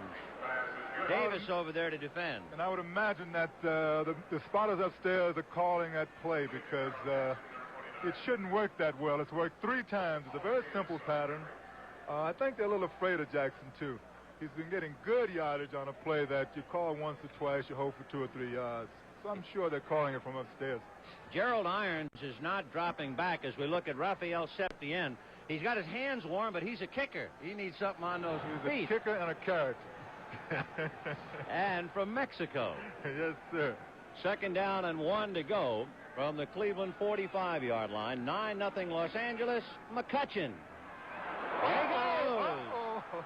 And McCutcheon gets down to the 25-yard line before Oliver Davis brings him down. Did you see him bang his hand on the field? You know what that meant? That meant that he wanted to go to 4th gear, because when you get out there, if you can shift down in 4th fast enough, yes, the kind you take all the way in. Let's look at it right here. You runners talk about 4th gear. I know there's low, medium, and high. What's the 4th? Right. 4th is right here. That's when you shift into 4th and you don't get hit. In fact, the great runner Peyton, in my opinion, doesn't have a 4th gear. Whatever he has, he sure has that. He has the greatest 3 in the league. So McCutcheon ran for the 1st down. It was 1st and 10 from the 25. Pick up anything on that if anything at all. The Rams lost a yard. 9-0 Los Angeles. First time they got the ball, the Rams won 86 yards. A big feature was a 22-yard run by Hayden, and finally Capoletti brought it over. A big pass interference call set up a 19-yard field goal by Rafael Septien on the waning seconds of the 1st half, and that's it up to here. 2nd and 11 from the 26 of Cleveland. And Hayden, under a rush, got it to Billy Waddy, and down he goes, but he let the ball get away. And Cleveland recovered. Once again, Billy Waddy made a tremendous move. Elijah Pitts and the rest of the Rams staff dismayed as that one got away from Waddy. You see, if Waddy can just cut down on those moves a little bit, because that's what causes those errors.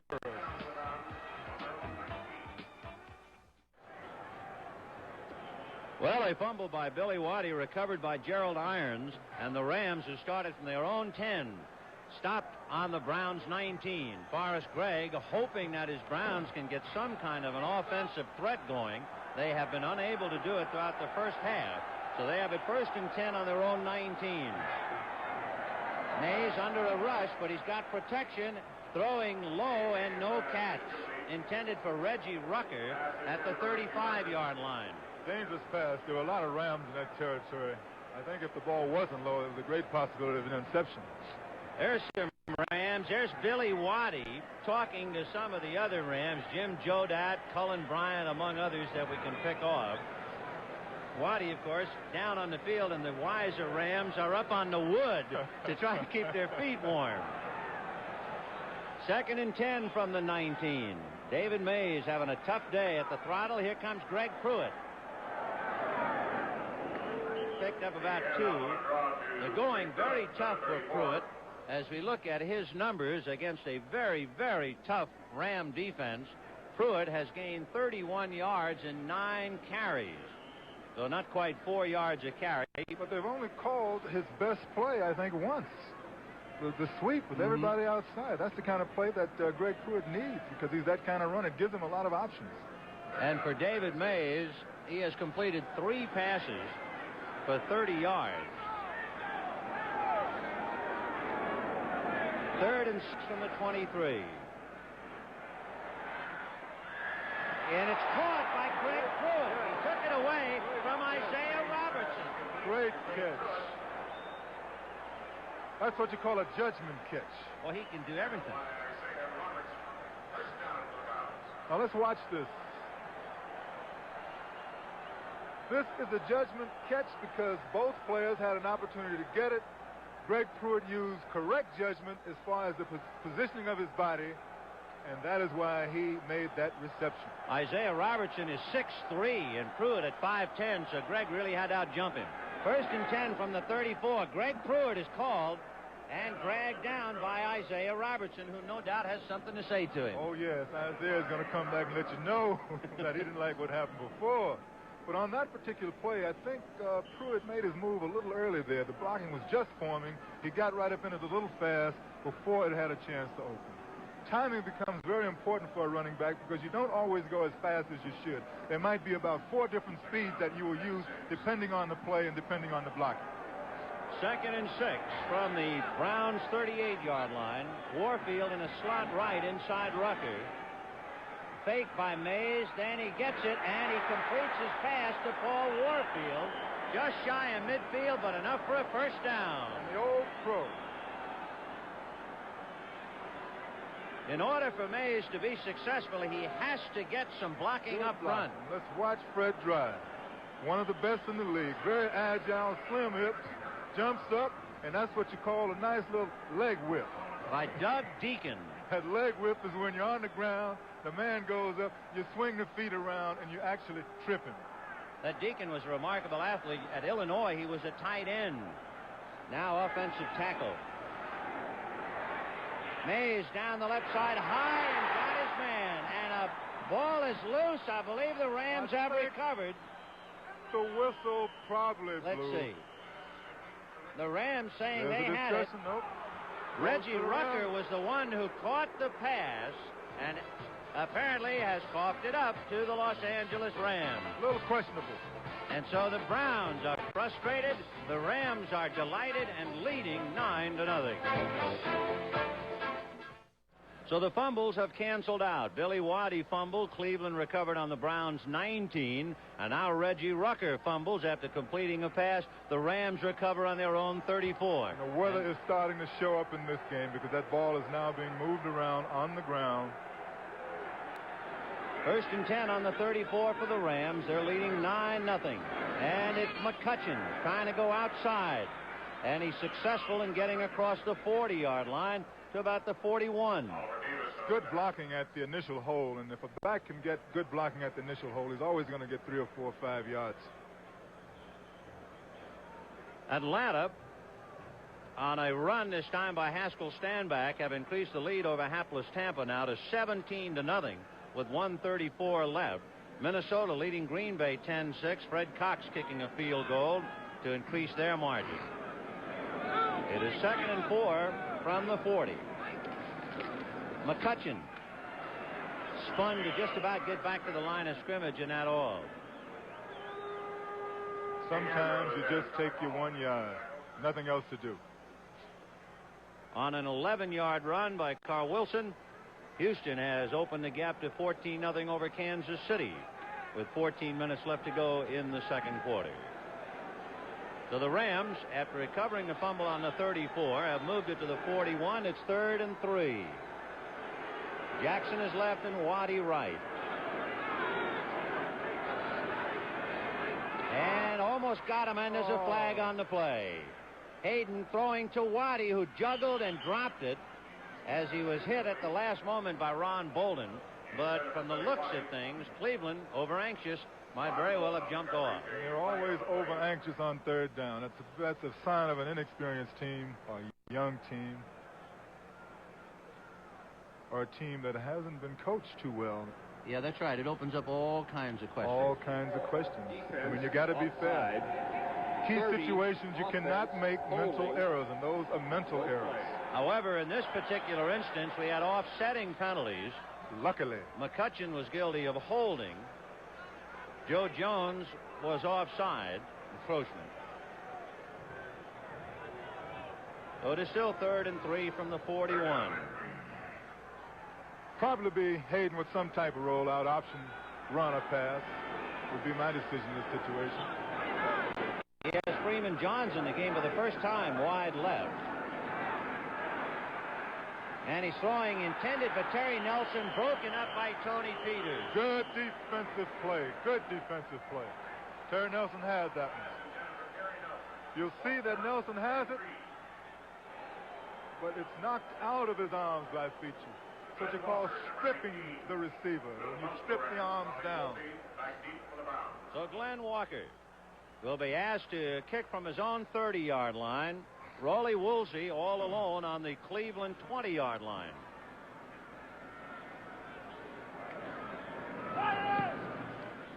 End over end, not going very far.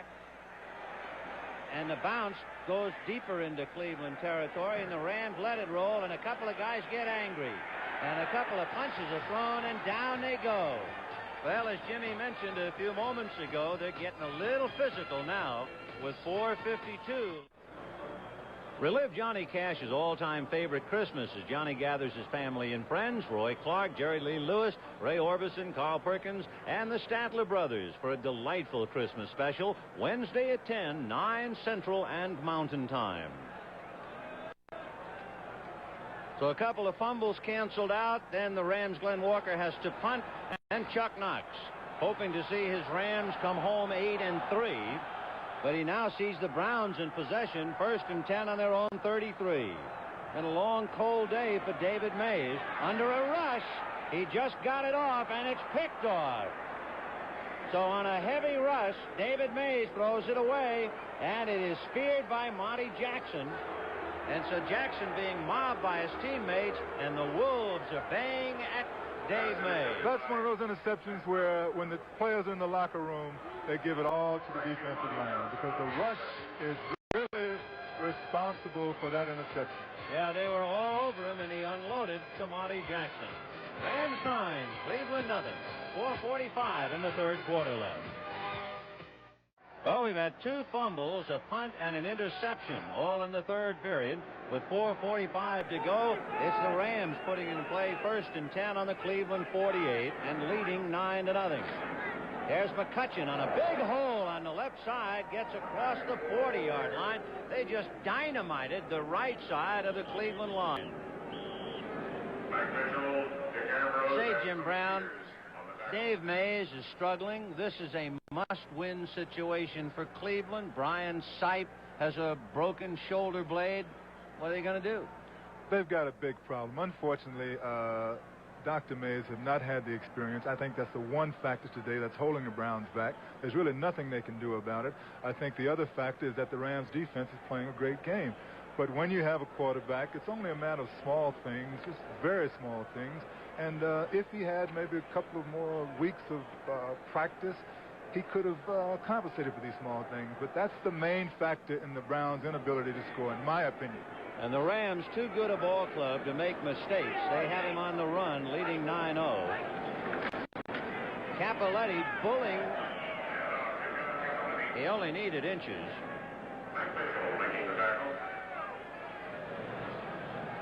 Rams bundled up on the sidelines, trying to stay warm.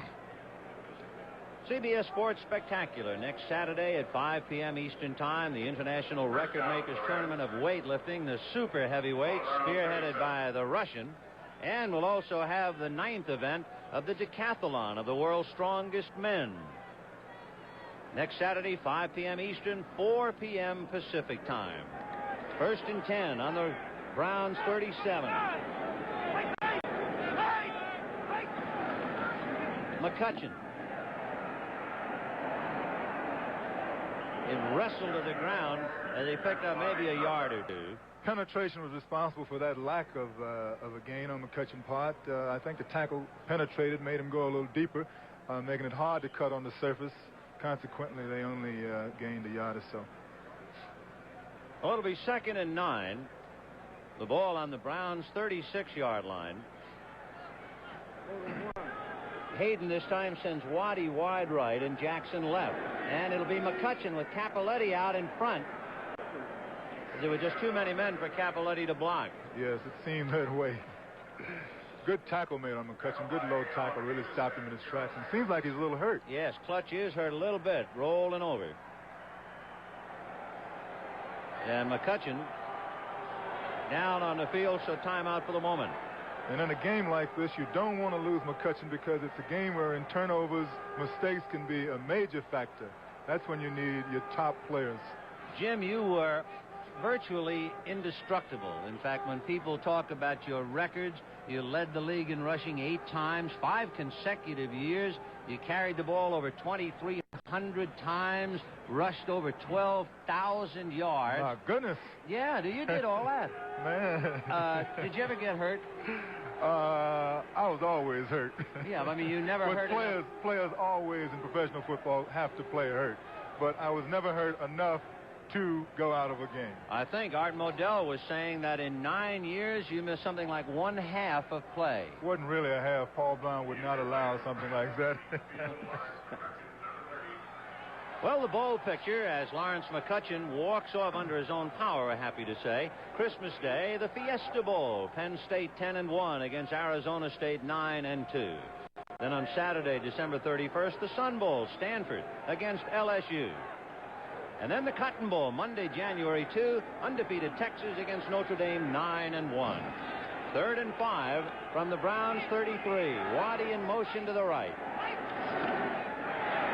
Here come the Browns, good block, and look out, Hayden.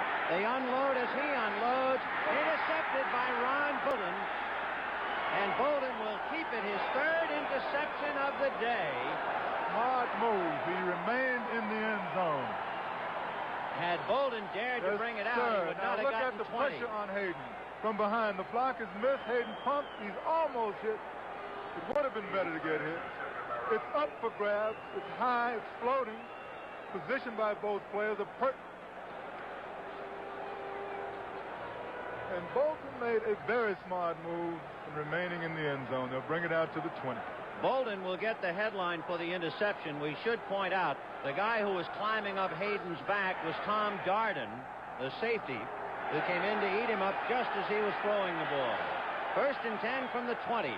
9-0 Rams. Pruitt hit right at the line of scrimmage.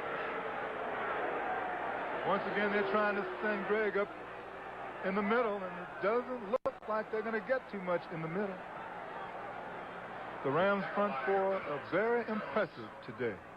Yeah, they're not moving them at all. It is a surprise. I think you mentioned that typical Brown sweep that is so typical. We have seen it only once Only today. once, and it was very successful.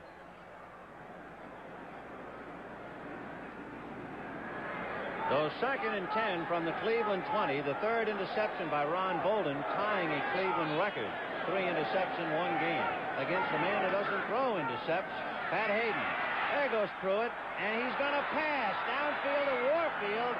No good. The interesting thing about Greg Pruitt on that particular play, that was a defensive pass because he was going to get, he didn't have anywhere to go. The receiver wasn't really open, but he threw it far enough so that he wouldn't lose the yardage. Very smart, heady play on the part of Greg Pruitt. Good play indeed, because Monty Jackson was well in front of the intended receiver, Paul Warfield.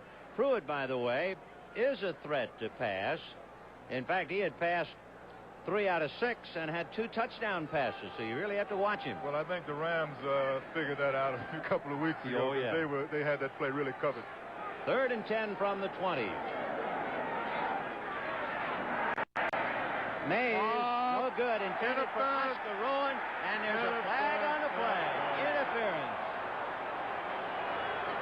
Dave Elmendorf is saying, why? How come? Well, maybe we can show you. No doubt about it. Here's the play, a pass to Oscar Rowan, number 81.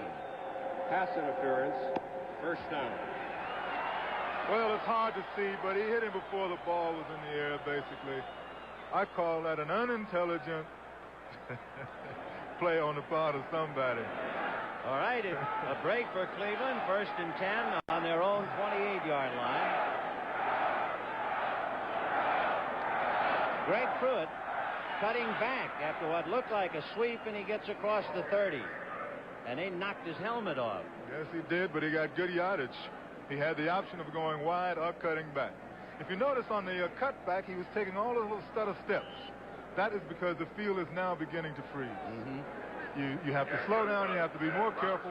Your cuts are never going to be strong anymore. They're going to be deliberate. You're going to try to hold the ball and get the best yardage you can. Which is particularly difficult when you are trailing, as the Browns are 9-0. Yes, with it only is. a minute left to go in the 3rd quarter. Rucker is right. Warfield is left. Cleo Miller out across the 35-yard line. Good carry by Cleo Miller. The point you made, Vince, is a very good one because you never want to trail in a ball game anyway. But if it's bad weather, it's very difficult to catch up and to make up. And it must be extremely frustrating for the Browns. They have had a poor day offensively. Dave Mays doesn't need numbers to let him know that it's been a struggle. That's right. And if you don't have your passing game when you're behind, you know, you just can't really run that ball down their throats because you're going to eat up the clock. And no one seems to rush the ball that well against the Rams. They are 2nd against the rush in the NFC. Cleo Miller, wide open, across midfield, and it was Pat Thomas who nailed him at midfield, and we are running out of the 3rd quarter. All right, it looks like it could have been a trap play. At the end of the 3rd quarter, Los Angeles Rams 9, Cleveland Browns 7.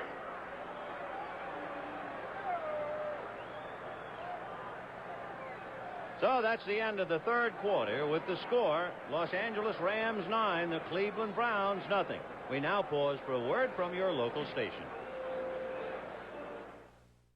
16 yards offensively for Cleveland, their biggest play of the day. How did it work, Jim? Well, it worked beautifully. It seems to be a trap play up the middle. All the linebackers seem to be out of position.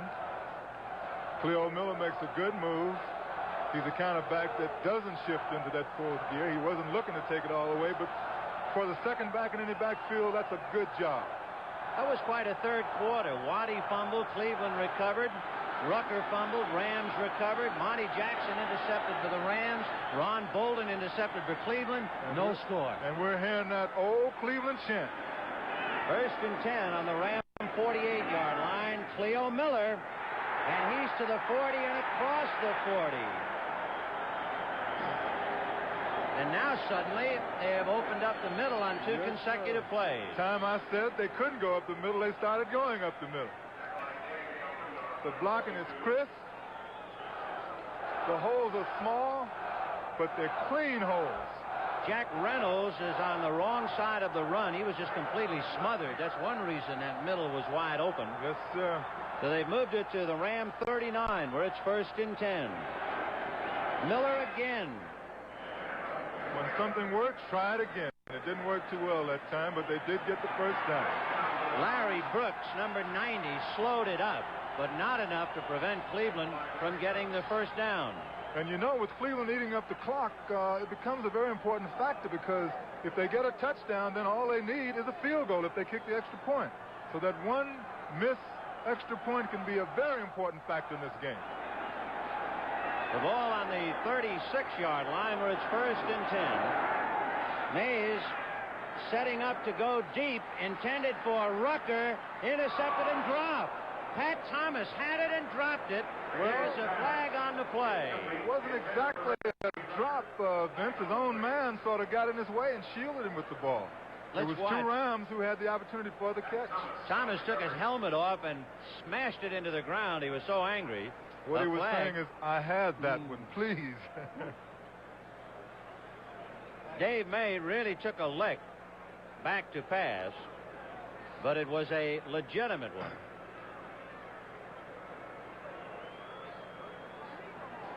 Offense, 63, holding. First down. Barry Darrow again trying to give Dave Mays a chance to set up. Guilty of holding. I think the referees can call holding almost any time they want to, Vince. It looks like Cleveland invented the game this year, too. Yes, it does. First and 20 from the Ram 46.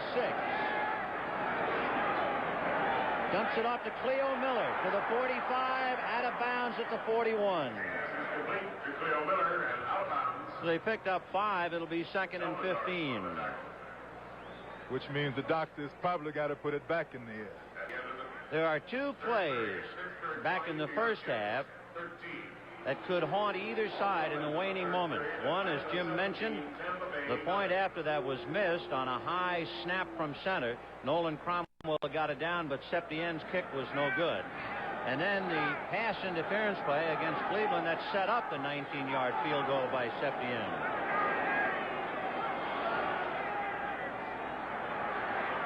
David Mays throwing all the way to Warfield. Woo! And it is picked off, I believe. Yes. It is intercepted, picked off yes. by Bill Simpson.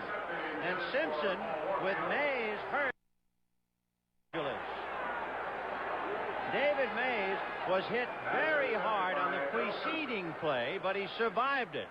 This time, he wasn't able to get up. So Bill Simpson, who had 3 interceptions last week against San Francisco, comes up with a big one to quiet the Browns with 13:39 left to play. On the sidelines, the third-string quarterback, Terry Luck, a one-year man out of Nebraska, begins to warm up. He hasn't played this year. In fact, Luck left camp to become assistant coach at Washington State and then came back to join the club. Meanwhile, David Mays, with trainer Leo Murphy taking him off the field, leaves under his own power. But in this second half, Waddy fumbled, Cleveland recovered. Rucker fumbled, Rams recovered. Monty Jackson intercepted a Mays pass. Ron Bolden came up with his 3rd interception of Pat Hayden, and now Bill Simpson has just intercepted Mays.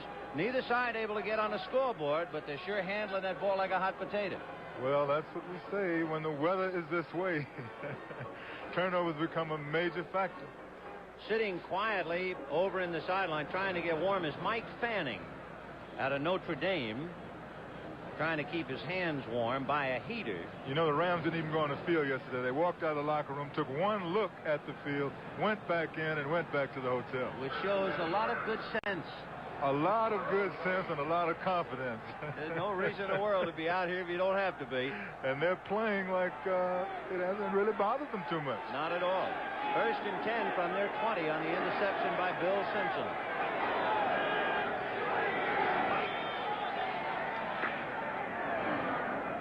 They've changed the backfield now, and to spell Cappelletti, Wendell Tyler is now in the ballgame, and that's Tyler's first carry, and he gets out to the 25.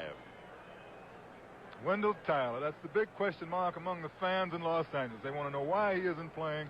Well, one reason is that you don't take a veteran out of his position unless you can make sure that it's not going to hurt team morale. 2nd and 5 from the Ram 25. Again, it's Wendell Tyler. Runs into a mob scene, but kept fighting for another yard or so. And another reason is that it's very seldom any one team will have 2 great scat backs or 2 fast offensive type backs in one backfield. Forrest Gregg, a little on the disillusioned side. It's been a long afternoon. The Browns have been shut out by a solid Ram ball club, leading 9-0. The Rams have it 3rd and 1, moving it to the 29. Cappelletti and Tyler are the running back. Charles Young is in there, and here comes Cappelletti. First down as he goes out of bounds There's at the a flag. 40, and a flag. John Cappelletti. Looked like a good block by Tyler. Out of bounds by Ron Bolden. Flag on the play. Tom Darden is down. So a timeout. Penalty against the Rams. Big John Capoletti on the move. Coming to the outside. Wendell Tyler leading. Tyler threw just enough to give Capoletti an opportunity to get outside. The big fella is moving as fast as he can move. And here's the call. Offense, 83, holding. That would be the tight end, Terry Nelson. Tom Darden was shaken up in a collision with teammate Oliver Davis. And when Davis wanted to help him up, Darden just waved away like, leave me alone. You bothered me enough on that play. Yes, sir. 3rd and 11 on the Ram 19. Waddy is right. Freeman Johns wide left. Draw to Capoletti, and they read it. Earl Edwards read the Ram playbook. He read the Rams playbook, and he read my mind because I was calling for a draw. The big Earl right there, 9-year veteran, gotcha. You know, it's very interesting, Vince. These backs don't seem to understand the technique of the draw now. In what way? It's a great timing factor. Sometimes you wait an extra beat to let the defense form their position a little more, and then you make your move. Well, Glenn Walker has to make a move, and right now. And they're coming, and he just did get it away, and there'll be a flag on the play.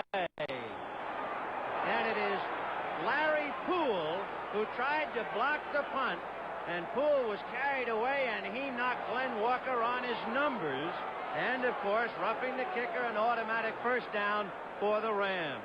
There's Poole. And that's a legitimate roughing the kicker. I mean, in other words, he was going after the ball. He was in the air. There was nothing he could do. Sometimes it's a silly move, but in that position it was called for. He did the best he could, and he can't really be criticized. Although that penalty I hate worse than any of them. Well, the crowd booing. Another break this time for the Rams. 1st and 10 on the 24-yard line. We have 11:35 to go in the ball game. Rams leading 9-0.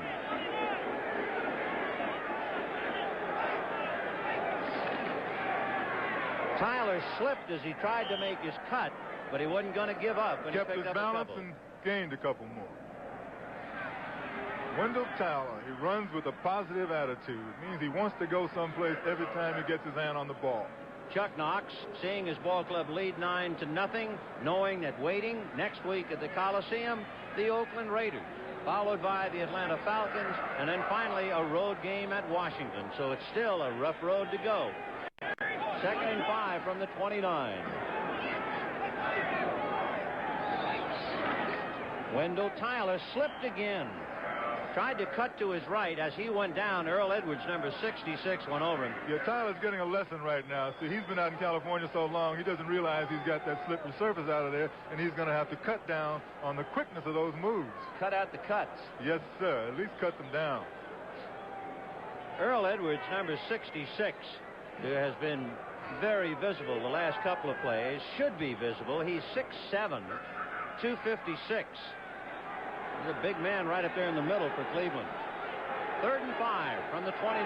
Touching is back in. With Capoletti and the backs are split. Both backs release, however. Hayden will run to the 35, Beautiful to the 40, Hayden's down at the part. 45, and he picks up more than enough for a first down. Big play. You know, a factor that I like to talk about is when a quarterback is going for a first down, he's on the 9, and he slips down and doesn't get the first down. On this particular play that we're looking at now, Hayden makes a very good move inside, cuts back to his right, tucks the ball away, goes as far as he can go, slides down, and the Browns take a little liberty with him. They didn't hurt him. Pat Hayden picked up 17 yards on that run. In the first quarter, he ran for 22. Here's McCutcheon, and he backs his way to the midfield line. And being an old pro, he didn't make that cut too sharp. Consequently, he did not slip. Lawrence McCutcheon, a workhorse as usual, has now carried for 97 yards. McCutcheon, the second rusher in the NFC. He has 860 going in, though he is 3 away from another 100-yard game. 9 minutes and 5 seconds left to go in the game. 9-0 Los Angeles. Second man, McCutchen. He got away from Mac Mitchell. Mac Mitchell had him behind the line of scrimmage, and Mitchell is the kind of a man that stands out, number 70. He is 6 feet 7.5 inches tall, 245 out of Houston, but McCutchen got away from him. Yes, sir. You see, that's the only thing that a small man has going for him is his quickness, because believe me, those guys are big and strong, but if you put a little fake on them, a lot of time that weight works against them. Well, McCutchen, by picking up the yardage, now has rushed for 101 yards. And some more. But Earl Edwards wrapped him up that time. He got down to 42. First down. He's got the first down. Remember, McCutchen was hurt earlier, but evidently okay. Oh, yes. You can watch and tell right here. Makes the move. He's low. Because he's low, he's able to get the extra 2 yards, resulting in the first down. And again, he put a little bit of a move on Mac Mitchell. Mitchell might have had him, but at Earl Edwards, who had to bring him down, he picked up a couple, and it's 1st and 10.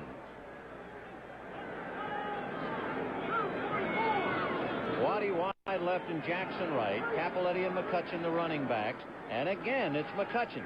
It reminds me, they keep calling a back's number, and he keeps getting punished in the middle of the line. It's about time the back waved off a call. No, when you get hot, you keep going, because some backs run better when they're tired. They don't have too much thinking to do, and when you don't think, you usually run better. I wondered sometimes that was the advantage of having the plays called in the huddle, where you could cancel it out, as opposed to having them sent in where you just have to follow orders. Well, you don't cancel them out. I mean, you just keep running, falling forward. 2nd and 7 from the Cleveland 39. McCutchen again with Mack out, and did he get hit. And coming up was Dick Ambrose, number 52, in one of the harder hits of the day.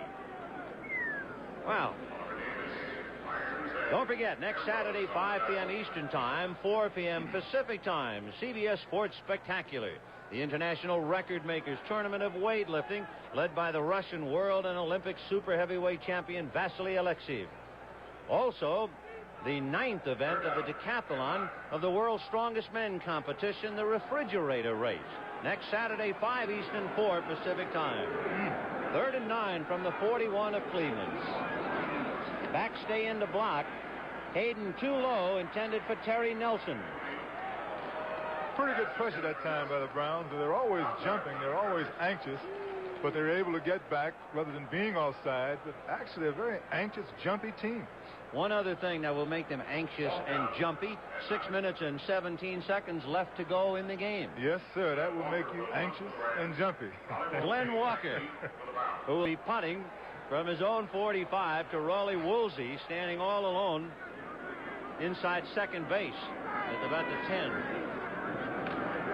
High snap. He got it away. Woolsey will take it on his 6-yard line, and that's it. Taken down immediately by Jim Jodad. The question on a play like that is whether or not you catch it or you let it fall. Very difficult area. I think he made the right judgment.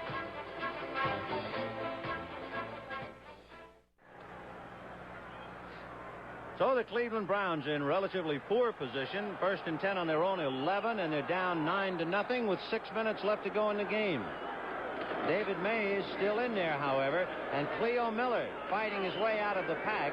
Bill Simpson had to come up and drive him back into the heap. What they're doing right now, Vince, is working for working room. They're trying to get a little better position, then they'll probably open it up. They probably don't want Mays to start passing in that particular territory.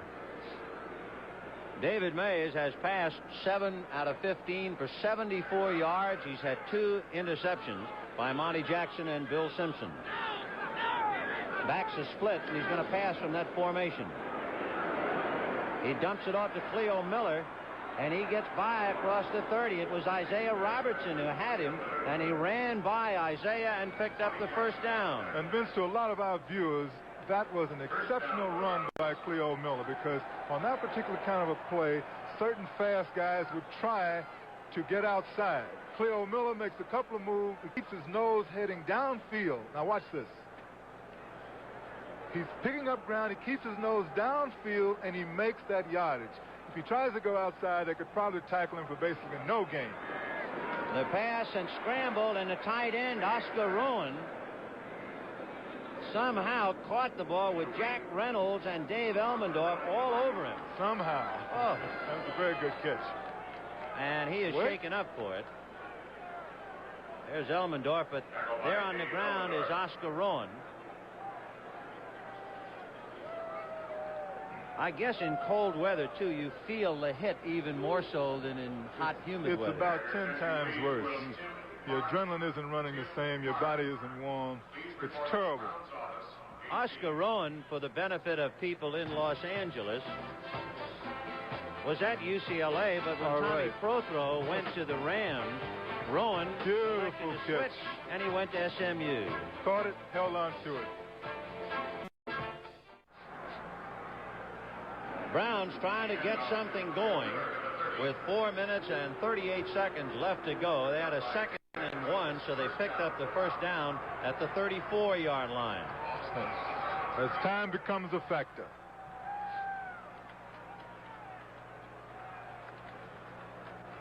We have 70,352 here at Cleveland Stadium.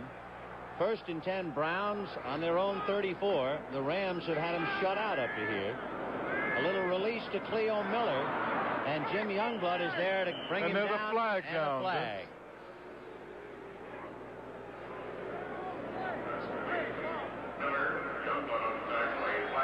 Let's see if we can pick up this penalty. Oh, it looked like a little pushing from behind. Jim Youngblood was making the tackle, and I think Jack Youngblood was the man who was held or pushed. Offense, 63. The illegal use of the hands and the mask. He's had a bad day. Barry Darrow, who has been hand fighting Jack Youngblood, and that's about the 3rd or 4th, I believe, called against Darrow.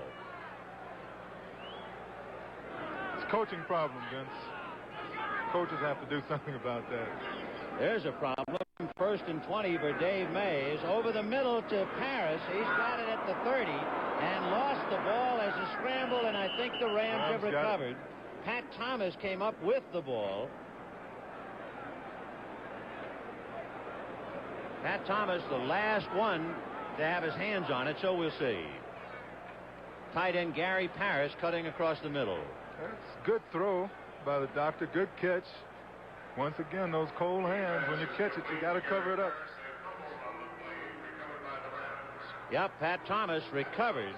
And so another Browns mistake. Either interceptions or fumbles or roughing the kicker or holding. The list is endless. It is a litany of frustration for Cleveland. The Rams making the most of it. Take over 1st and 10 on the Cleveland 30. And the Rams leading 9-0 with 3:57 left to go in the ball game. Harold Jackson wide left and Waddy right. The backs are McCutcheon and Cappelletti. Cappelletti breaking a tackle to get across the 25. Great move on the part of Cappelletti. They had that stopped, actually. He made a move and picked up about 9 yards. Comes inside, stutters, make that move. Good balance. Gave one leg, took it away, low enough to drag the last 2 men. That's what you call perfect execution on the part of a running back. And McCutcheon did a pretty good job on Gerald Irons to keep the side open for just enough for Cappelletti to make the move. So it's 2nd and 1 on the Browns 22. And it must be a disheartened Cleveland club by now. Cappelletti nowhere to go, spins away from 2 men. And for a moment, Joe Jones had him and let him get away. Got the first down. A reminder and a question. How did a tiny country like East Germany run away with 40 Olympic gold medals? Well, that's just one of the stories tonight on 60 Minutes, right here on CBS. So adding to everything else, missed tackles by the Browns, and the Rams have it 1st and 10 on the Cleveland 20-yard line.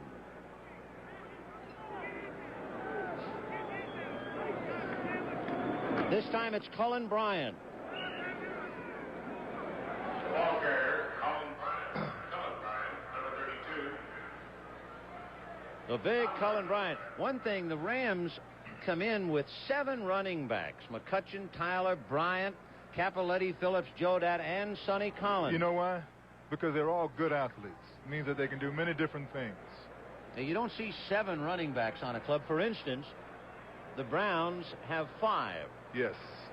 But all of those running backs on the Rams are really good all-around athletes. Well, we're getting down to the 2-minute mark.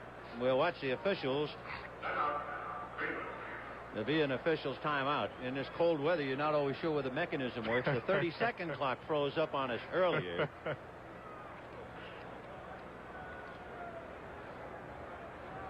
So with 2 minutes and 4 seconds left to go in the ball game, the Rams have things in hand, 9-0, particularly against a ball club that has not been able to generate any offense to speak of. Exactly right, Vinny. Forrest Gregg talking to Tom Darden, but that's not the problem. The defense hasn't done that badly at all. In fact, the defense have done a great job because they've made the big plays. You know, 9 points, what can you say? And if anything, I guess Gregg is sorry that his defensive team has spent so much time on the field. Exactly right. Aren't you glad you didn't play defense? I'm very glad I didn't play defense. I'm not really a hitter. No. You hit. You don't get much money when you play defense. You're a hitter as opposed to a hittee. Yes. Yeah, now. Well, this is where we are, kind of high and dry, out in the open, but at least the snow coming down. High and dry. Well, high, dry, and cold. Dry, cold. And the toes. The Browns are not high, dry, and cold. They're even worse than that, because the Rams have everything going their way. Under the circumstances, I think the Browns have done a good job, though. Under the circumstances, meaning a rookie quarterback? Yes, meaning a rookie quarterback. Yeah. What can you do? 2nd and 6 from the Cleveland 15. Capoletti and Bryant, and it'll be Cullen Bryant. Bumps in, so it goes another way. And picked up a yard or so. That's what you call closing your eyes. Hey, Cullen, where were you looking, big fella? He was groping for yardage. Yeah, you know, when those big fellas have a hard time shifting that weight. Hey, but Cullen don't want to drop that ball. Los Angeles 9, Cleveland nothing, 157.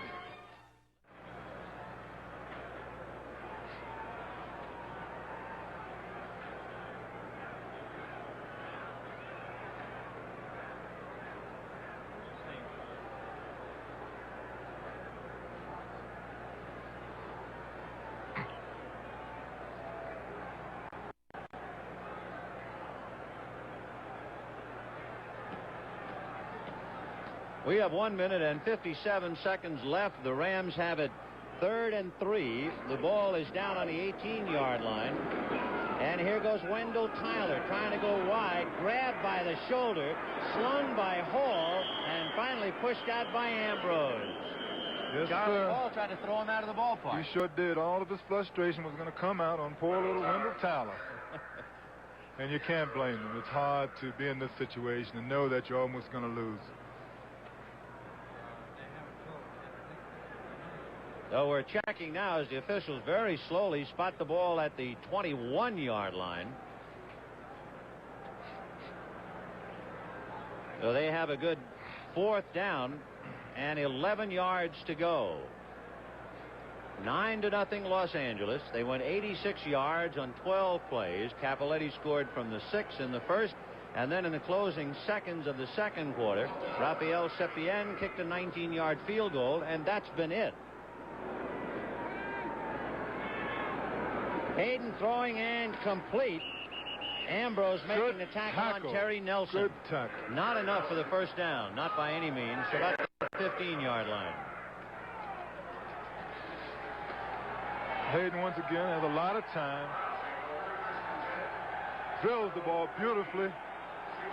But Dick Ambrose right there with him. Yes, Nelson very reliable, very reliable.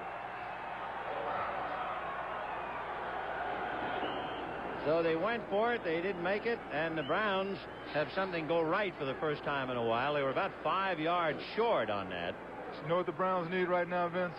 Something break open, huh? A lot of trick plays. Yeah, 1:42 to go. They really need some tricks. Yes. And Terry Luck, a great name for a quarterback, makes his debut. Number 7.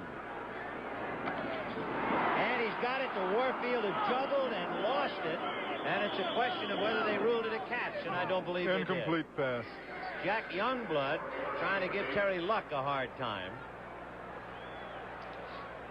And another paragraph has been written in the frustrating story of John McKay and the Tampa Bay Buccaneers. Atlanta, 17.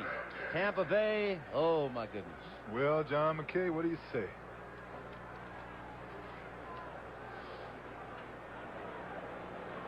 So Terry Luck, who left the club to go to Washington State, has returned. And because of David May being shaken up, Luck is in there for the last minute and a half. And throwing intended for Greg Pruitt, but he threw it in the ground. 1:29 to go. At this point, Vince, you can tell by the way the Browns are walking. I think they're ready to go in the locker room. I hate to put it that way, but it looks that way. Well, Terry is a fellow who hasn't quit. He had 3 serious operations when he was in college at Nebraska. He's a big kid, 6'3", 205-pounder, picking up the pieces, and the Rams found that a visit to the dentist didn't hurt at all. Oh, yes. But the dentist will be back. 3rd and 10 from the 16. Luck over the middle to Gary Parrish, his tight end. And he is fighting for the first down, but he's not going to get it. He tried to do it all by himself against most of the Ram team. That's a commendable move on his part, because when a game is down to a minute and 16 seconds, sometimes players just sort of give up. He was really fighting for that first down. Well, as you see, a minute and 12 to go, and Terry Luck throwing and completing to Greg Pruitt. Bob Brzezinski hit him from the front, Carl Eckern from behind, so they made a sandwich of Pruitt. And you know, Greg Pruitt has not been featured today. No. In my opinion, he has not been featured. You might say he's been a decoy. I don't know if that's what we might say. Maybe he's a little injured. Probably. He was a little shaken up. Both he and Miller came out of the Giant game banged up, but it could be that the Rams just keyed on him so much that they were hoping Cleo Miller could come up with a big game. That's true, because the Rams didn't mention before the game that they were scared to death of him, that they were afraid every time he put his hand on the ball. So I know exactly what you mean, Vince. So Greg Pruitt and the Browns have been thoroughly shut out. And the story now, the last time the Browns have walked away empty-handed. 9-0 Los Angeles, 1:05 left in the game. Terry Luck, 1st and 10 from the 31, off Pruitt's hands, bobbled and dropped. It looked like Carl Eckern, along with another Ram, trying to catch it at the same time. Too many Rams wanting the ball. It happens a lot. It was Eckern and Jack Reynolds who were fighting for it. Incomplete pass, 57 seconds left. This one is just about history. That's right. With 57s, you try to pad your statistics. Everybody wants to do something on the winning team. And, of course, for Terry Luck, he doesn't have any statistics until today. Well, Terry Luck is getting what you call experience. It's the wrong time to get it, though. Desperation. 2nd and 10. Youngblood trying to get at him. Terry sets up and throws to Pruitt, and he is knocked out of bounds. Bob Brzezinski takes him out short of the first down, and evidently he didn't get quite out of bounds. The clock is still running. He tried to, and Brzezinski wouldn't let him. So we're down to the 30s. Luck looking left and throwing it out of state just to stop the clock. Warfield was over there. So it'll be 3rd and 2. Now 4th and 2, and Luck is running out of. All right, Vince. Oh, what?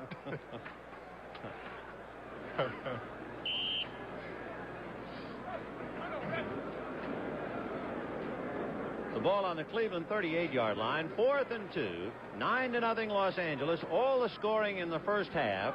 In the opening drive by the Rams, in the closing seconds, field goal by Septien, and nothing in the second half.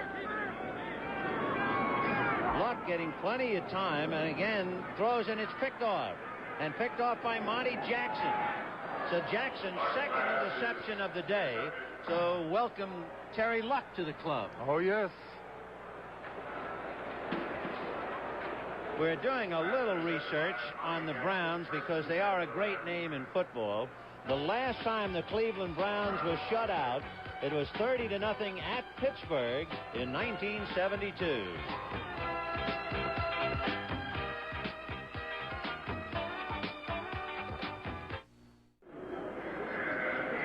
Well, we're back here at Cleveland Stadium, and the time has run out after the interception by Monty Jackson.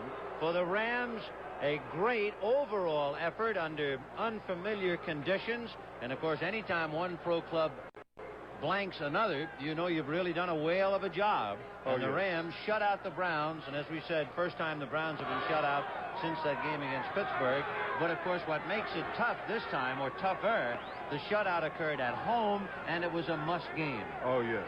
The Rams defense played a tremendous game. They'll bring it all together, and I think they're really getting ready to lead into those playoff games. Well, there's Carl Eckern and Jack Reynolds. They know they've done a great job. Next week, the Rams will be back in Los Angeles at the Coliseum to go against the Oakland Raiders, followed by Atlanta and Washington. They better be ready for those two. They needed it for sure because Atlanta had pretty much of a setup with Tampa and did as expected and beat them 17-0. And a lot of people were saying the Rams, coming from 90-degree weather in Los Angeles and the 20-degree cold snow and somewhat icy field, would bother them. But they played well to win 9-0. And it was Cleveland who couldn't overcome its own mistakes. And the Rams had interceptions by Bill Simpson, a couple by Monty Jackson. And the Rams just seemed to be able to move the ball at will, although they couldn't necessarily score a lot of points. And it's called blocking and tackling. Yeah, that's whatever weather you play it in, you got to hit. Young Terry Luck made his debut. Shows you what happened as Cleveland first had Brian Sipe hurt, then David May took a licking. Rich Saul leads with the ball, followed by Greg Horton and several other happy Rams. Nolan Cromwell coming in. For the Rams, they went 86 yards in 12 plays. The first time they got the ball to score, but they missed the point after. And then in the closing seconds of the second quarter, Rafael Sepien kicked a 19-yard field goal set up by pass interference against Cleveland, and that's the final score. 9-0 Los Angeles. Well, this is Vin Scully along with Big Jim Brown at Cleveland, where the Rams did one of those things you don't see too often against a good offensive ball club, shutting out the Browns 9-0. Was there a turning point at all in the game for you? Well, actually, not really. What about the mistake in the field goal at the close of the first half? Yes, but I feel that with the rookie quarterback in there, the Browns were not going to must any kind of offense. So I really don't look at it as a turning point. I think the turning point was the defensive attitude when they first went out there. Also, Lawrence McCutcheon, whether it is snow or mud or heat or sail or whatever it might be, McCutcheon had another big day as he rushed for over 100 yards. And Pat Hayden very much in control of his ball club, except for 3 interceptions. He had to be a little shaken up. So let's go down and talk, first of all, to Jack Youngblood, Jim.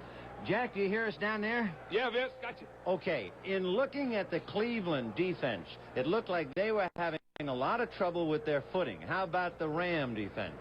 Well, we didn't have that much trouble. We knew that the field was probably going to be slick, as it always is in a northern area that's got grass. So we all wore long cleats, and we were sort of prepared for it and expected it. So you had to play a little more flat-footed than normal, but it didn't give us that much trouble.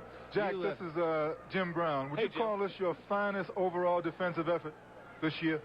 Well, Jimmy, I tell you, it's hard to say right now, but anytime you shut anybody out in the NFL, you're doing a super job on defense. And I would have to say that we've had, this is our 3rd one this year, and we must have done something right today. It was Jack, beautiful. The AFC has kicked the NFC all over the United States. Now the Rams come up against the club that is 5th in offense in the AFC and shut them out. That should make you feel a little bit better than just an ordinary shutout. Yeah, it really does. We knew all week long and what we studied on them, and we knew that they were a good offensive football team, and that it was probably the best offensive football team we'd faced all year.